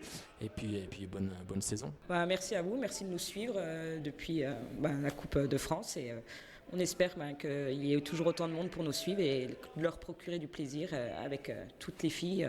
On aime ça être supporté. On est avec l'entraîneur de Saint-Vith, Mehdi Kawa, après l'élimination de Saint-Vith face à Daumont 2-1. Bon, qu'est-ce qu'on retient, Mehdi, sur cette rencontre? Une belle équipe de Saint-Vith en tout cas, mais qui s'est fait surprendre d'entrer avec ses 2 buts assez rapidement. Voilà, t'as tout résumé. La possession, on était, je pense, sans être prétentieux, largement au-dessus. On a été beaucoup moins efficace. On s'est fait surprendre sur 2 contres, alors que c'est peut-être des erreurs de jeunesse parce qu'on a des très jeunes joueuses surtout derrière. C'est peut-être des erreurs de jeunesse, je sais pas, mais en tout cas on s'est fait surprendre 2 fois sur 2 contres éclairs et ça a fait la différence. On a été, je pense, au-dessus techniquement, tactiquement, même physiquement, parce qu'on voit qu'à la fin elles ont des crampes et ça c'est compliqué. Mais c'est surtout ce qui nous a manqué, je pense, l'efficacité devant le but. Un petit peu de réussite qui nous a manqué. Un petit peu de réussite. Voilà. Oui, c'est vrai que c'est dommage que l'équipe de Saint-Vith réduit le score un peu avant la mi-temps. On se dit qu'en seconde période, vu ce qui s'était passé en première mi-temps, on se dit que ça devrait le faire au moins pour égaliser, mais c'est pas évident. On s'était dit, c'est ce qu'on s'était dit. On s'est dit, en revenant à 2-1 juste avant la mi-temps, c'est l'occasion après derrière de rester sur la dynamique et de mettre un bon petit coup de fouet en deuxième pour essayer de chercher les 2-2. Après, elles ont été, je sais pas si tout le monde a marqué, mais elles ont été, il a été assez malin en mettant ses joueuses offensives très rapides derrière pour contrer justement nos joueuses à nous qui allaient très vite. Donc il y a eu un petit coup de poker qu'il a tenté, ça a marché. Mais comme je vous ai dit, on a manqué beaucoup de réussite. Ce que je retiens, c'est surtout qu'on a été très bon dans le jeu et puis un peu moins bon à la finition. C'est ce qui fait qu'on finit à 2-1. Mais ça remet rien du tout en cause. Je sais que mon équipe saura rebondir et puis on a des objectifs un peu plus prioritaires que celui d'aujourd'hui. C'était passer un tour, mais bon, on est 16e, on ne l'a jamais fait, c'est pas mal. C'est vrai qu'en plus en seconde mi-temps il y a eu ce poteau d'entrée. C'est vrai que c'est dommage aussi, c'est vrai que la réussite n'était pas là, même côté poteau. Puis en plus en fin de match, on a vu que Daumont était acculé devant ses buts et les joueuses de Saint-Vith ont pilonné comme on dit, mais finalement elles ont tenu. C'est ça, on a cherché à pousser, on a eu ce poteau, ça fait partie du manque de réussite, pas forcément de la chance ou quoi, mais du manque de réussite en tout cas. Et oui, après elles ont très très bien défendu, elles se sont regroupées à 10 derrière, c'était compliqué de trouver des espaces pour marquer. Est-ce que sur coup de pied arrêté qu'on aurait pu peut-être trouver les filets, mais ça a été aussi mal géré. On a fait, même sur coup de pied arrêté, des pas très bons choix. Mais après, déçu de perdre, forcément, mais c'est pas. Je dis, c'est pas un objectif prioritaire, donc ça nous fera souffler un petit peu. Et puis, c'est vrai que la fatigue aidant en fin de match, on est plus ou moins lucide également, c'est pour ça aussi qu'il y a eu ça. Oui, bien sûr, puis plus les minutes passent et tu cours après le score et forcément tu deviens un peu moins lucide. Donc après, ça fait partie du jeu. On savait que ça pouvait arriver, on allait bien sortir un jour, de toute façon on n'allait pas aller au bout, mais on aurait préféré sortir sur une plus belle fête que celle-ci, tu vois, sortir à l'extérieur au pire, ou chez nous contre un gros, mais bon, après c'est la Coupe de France, on sait qu'on la rejouera la saison prochaine, on aura peut-être un beau parcours aussi. Oui, c'est ça qui est important, c'est une base, il y a une base solide en tout cas quand on voit les joueuses, parce que moi j'ai pris franchement beaucoup de plaisir à regarder cette équipe jouer, techniquement, j'ai pris beaucoup de plaisir, et c'est vrai que pour les années à venir, c'est aussi une bonne base. Oui, on a su bien recruter, surtout très jeune, parce qu'on a un projet sur quelques années, donc on va pas se cacher, c'est surtout pour ça qu'on a des jeunes. Mais elles manquent un tout petit peu d'expérience, je pense que ça s'est vu, mais par contre, techniquement, tactiquement, elles ont déjà acquis pas mal de choses, donc on est sur une bonne base pour pouvoir construire pour l'avenir. C'est surtout ça l'intérêt, c'est d'avoir des jeunes pour pouvoir construire pour l'avenir. C'est pas à court terme ou à moyen terme, on va vraiment sur du long terme. Donc c'est pour ça qu'aujourd'hui on est déçus, mais pas non plus, on va pas non plus pleurer sur notre sort. On a encore plein de choses qui nous attendent dans la deuxième partie de saison, donc on va faire pour que ça se passe bien. Parce que la saison continue aussi pour cette équipe de Saint-Vith en championnat. Oui, on a notre objectif principal est là, c'est de jouer les barrages. Alors accession ou pas, on verra, mais en tout cas c'est de jouer les barrages, donc finir première du groupe, c'est obligatoire. Pour l'instant on est devant, on a une défaite pour 10 victoires, donc on est sur une très très bonne dynamique. Et je pense que le petit parcours en Coupe de France a fait qu'on puisse rester sur cette dynamique-là. Ça a peut-être fatigué un petit peu les organismes, mais on sait que dans le mental et puis dans la cohésion, c'est même plus qu'important. Donc ça nous permettra de souffler un peu parce qu'on reprendra très très vite, 26 février, donc contre Vesoul. Donc ça nous permettra de souffler un petit peu. C'est pas très très grave, on va dire. Bon, autant de victoires, moi je suis pas surpris quand je vois les joueuses, en tout cas sur le terrain, je suis pas surpris qu'il y ait autant de victoires. Ouais, on n'a pas toujours aussi bien joué, je te rassure. On a eu des victoires un peu mitigées, on n'a pas été très très bon, mais on a su gagner quand même. Mais malgré... En fait, elle lâche rien, c'est ça qui est important. Voilà, franchement, elle lâche vraiment rien. Comme le Oberheim, donc le 32e, où on était mené 3-1 à la 70-75e, et on revient à 3-3 pour gagner sur but. Donc je sais que mon équipe est capable de rien lâcher. Après, on est tombé aussi sur en face qui était solide, une équipe en face qui était solide, qui nous a pas laissé beaucoup d'espace en fait dans les derniers mètres. Donc c'est pour ça qu'on n'a pas pu trouver ce deuxième but qui nous aurait peut-être emmené au tir au but, et on sait que ça devient notre spécialité. Donc on cherche à revenir. On savait qu'en revenant, on savait qu'en mettant le deuxième, on pourrait jouer quelque chose. Là, ça s'est pas arrivé, donc voilà, c'est pas très très grave. On va utiliser ça. J'ai l'habitude de dire aux filles qu'on perd pas, soit on gagne, soit on apprend. Aujourd'hui, on a pas mal appris, je pense. Donc ça nous servira pour la suite. Merci beaucoup en tout cas, puis on viendra revoir cette équipe de Saint-Vith parce que moi j'ai pris vraiment beaucoup de plaisir. Merci à toi, faut pas hésiter, faut venir, on est là, c'est un dimanche sur deux, on joue à 14h30 ici, donc faut pas hésiter à venir, c'est sympa.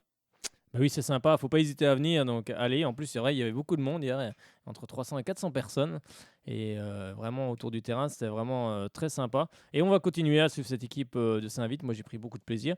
Et c'est vrai que dans leur championnat, pour le moment, Saint-Vith, elles sont premières avec 37 points, 4 points devant Blanzy féminine, devant l'US Blanzy féminine, avec 33 points, troisième Châtenois. On retrouve Vesoul qui est quatrième avec 25 points, la SM Belfort, et une belle équipe aussi du côté de la SM Belfort avec 24 points.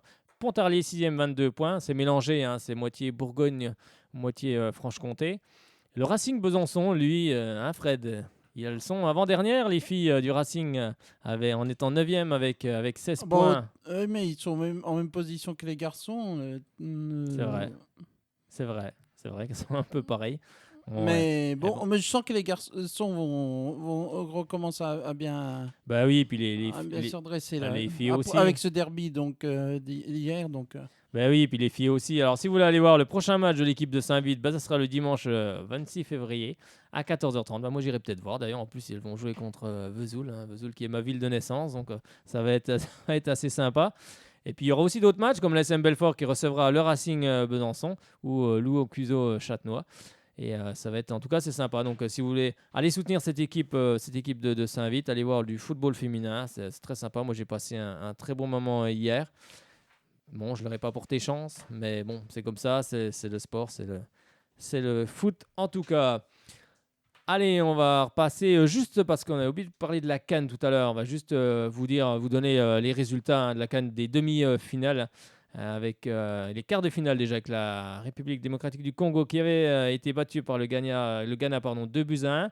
Le quart de finale avec l'Égypte qui a battu le Maroc d'Hervé Renard 1-0, un but à la 87e minute de jeu, alors que le Maroc a eu des occasions énormes dans ce match. On est bien déçus pour Hervé Renard, on aurait bien voulu qu'il continue. D'ailleurs, après le match, je crois que c'était Maroc-Togo, si je ne me trompe pas. C'était ça, Fred? Il va me contredire. Maroc-Togo ou Rachid Alioui met un superbe but. C'était contre le Togo, il me semble. Il me semble aussi. Ouais, j'avais envoyé un petit mot à Hervé Renard et il m'a envoyé un grand merci avec un grand allez Sochaux. Sochaux est encore en lui, bien évidemment.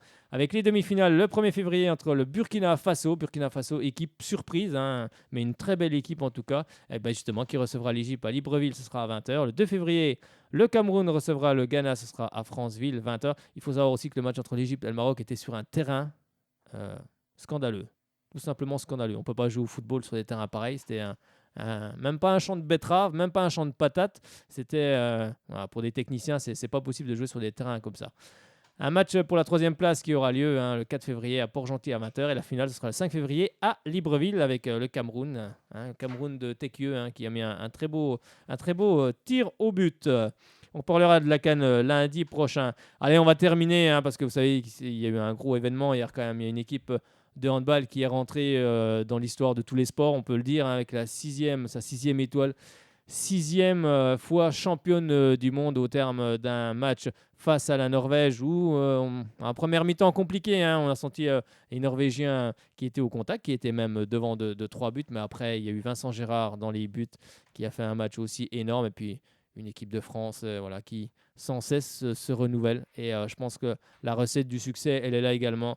Tous les ans il y a des joueurs qui partent mais il y a des jeunes qui arrivent derrière et on sait se ressourcer en tout cas dans le handball masculin, le handball féminin aussi parce que il y aura aussi l'Euro 2018 en Franche-Comté avec les filles, n'oubliez pas, mais là on va revivre ce match et on va terminer là-dessus, on va terminer avec ce match de handball avec un gros cocorico et je pense qu'on était tous émus aussi hier soir devant cette rencontre parce que c'est simplement historique et magnifique. Je pense que on va peut-être pas, on est dans le siècle où on a pu vivre ça quand même parce qu'on verra, je pense, pas souvent non plus une équipe de France qui soit 6 fois championne du monde, c'est quand même énorme. Je sais pas ce que vous en pensez, mais c'est quand même exceptionnel. Si on fait un parallèle, c'est comme les joueurs de tennis français qui, au début du siècle, souvenez-vous, les mousquetaires, gagnaient plein de trucs, ça. Et puis maintenant, on n'a pas un joueur français qui gagne un grand chelem.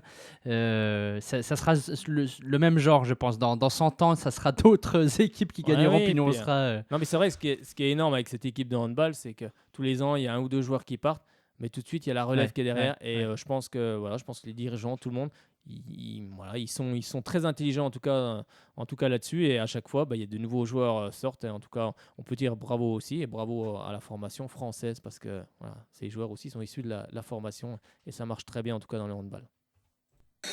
Le moment de vérité, le moment d'une vie, un moment pour l'éternité finale du championnat du monde de handball. La France défie la Norvège, des retrouvailles au sommet 2 semaines après la victoire difficile et angoissante des Bleus face aux Scandinaves. En phase de poule, la route vers la gloire s'achève à Paris. Les experts en quête d'une 6e étoile vont devoir mettre fin au miracle permanent norvégien. Invités de dernière minute, Sagosen et consorts ont l'occasion d'entrer dans l'histoire. Les Français, eux, peuvent écrire une nouvelle ligne exceptionnelle à leur légende, 16 ans après leur sacre magistral à Bercy. Le premier échec, attention, ça va aller très très vite.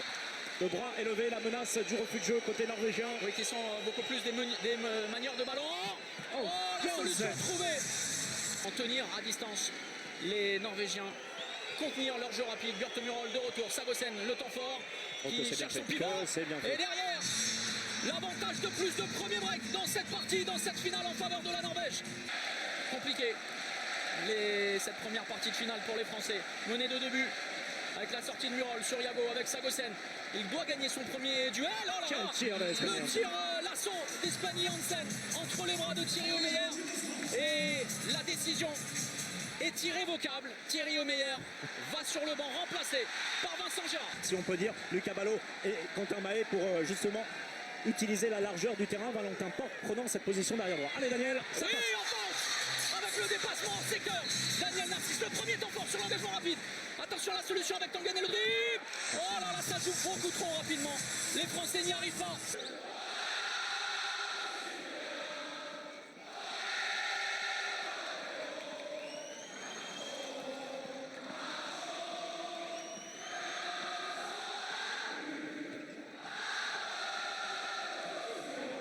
Oui, Vincent Gérard pour terminer en beauté cette Marseillaise. Soit en attaque ou en défense. Ça c'est pas le service. Allez Vincent, parfait. Allez Vincent, bien sûr le réveil de la bête. Et là, oui, Quentin Mahé pour l'égalisation à 16 partout. Les Français sont revenus empêcher les Norvégiens pour revenir au vestiaire à égalité. Johannesen, Sagosen, Tangen, attention à Sagosen sur son premier contact. Ouais, encore une solution. Allez Lucho, allez, oui, avec Valentin. Juste avant la porte. La France est devant. On a très bien étudié, et particulièrement Bergerud, le jeu et les impacts de Nedim Remili, on reviendra dessus. Oh, le contrôle de Mikael Guégou qui a mystifié Christian Bjørnsen. Allez, c'est bien Ludovic Fabregas pour museler Tonesen. Il retourne au combat. Et Vincent Gérard, nouvel arrêt. Allez, sonnez la charge maintenant. Allez, c'est parfait. Mikael Guégou, le début de seconde période est idéal pour les Français. Sagosen et l'arrêt de Vincent Gérard. Il est entré en ébullition. Il va peut-être faire la différence ce soir et permettre à ses partenaires, à ses coéquipiers de prendre le large. C'est nous. Oui, allez Nedim, avec le rebond, ne pas se précipiter, le décalage, c'est dans les mains de Valentin Porte. Ça passe. La roucoulade de Valentin Porte. Essaie de libérer et on y arrive, Sagosen, pas de solution. Oui, Mika. Allez, Mikael Guégou, envolé. Allez, Nedim, c'est à toi. Oui, Nedim Remili, le plus gros écart dans cette finale. Plus 6 en faveur de l'équipe de France. Mesdames, messieurs, prosternez-vous, peuple de France. La plus grande équipe de tous les temps. Triomphe après un match d'une intensité incroyable. Un duel de titans. Une domination au-delà de la raison. Un dimanche pour l'éternité. Une étoile de plus au firmament des Bleus. La constellation des experts brille à jamais dans le ciel de Paris. Le monde se prosterne une fois encore devant l'exploit colossal des Français. Gigantesque, fantastique, phénoménal. Bah oui, phénoménal, hein. Il était déchaîné le commentateur, comme je pense beaucoup de gens devant leur poste de télévision. Allez, pour répondre un petit coup au live qu'on a fait tout à l'heure, si Axel, on voit les posts, je ne sais pas pourquoi on ne peut pas répondre là, directement sur le live, je ne sais pas ce qui se passe. Donc Axel, on a bien vu ton post d'ailleurs. On te salue bien évidemment, comme Biboun Bounette Bouboun, qu'on salue également. Comme Thibaut Marquet, comme Sheba Camelot, bah ça on connaît, on sait qui c'est, Gauthier Frézard, enfin bref, on salue un petit peu tout le monde et on vous remercie en tout cas de suivre cette émission. Eh ben, on va se quitter sur cette belle performance de cette belle équipe de France. Je vous souhaite à toutes et à tous une bonne semaine. Un bon week-end également et on se retrouvera lundi prochain pour débriefer la rencontre entre Brest et Sochaux car je suis persuadé... Ça sera la veille d'Auxerre en plus. Oui, ça sera la veille d'Auxerre, donc je suis persuadé que nos Sochaliens... Une place sera gagnée entre parenthèses. Oui, je suis persuadé que nos Sochaliens iront s'imposer du côté de Brest. Eh bien, on va vous dire au revoir Thomas, au revoir Fred. Salut Fred. À bientôt et puis surtout n'oubliez pas, faites du sport et allez Sochaux. Allez Sochaux.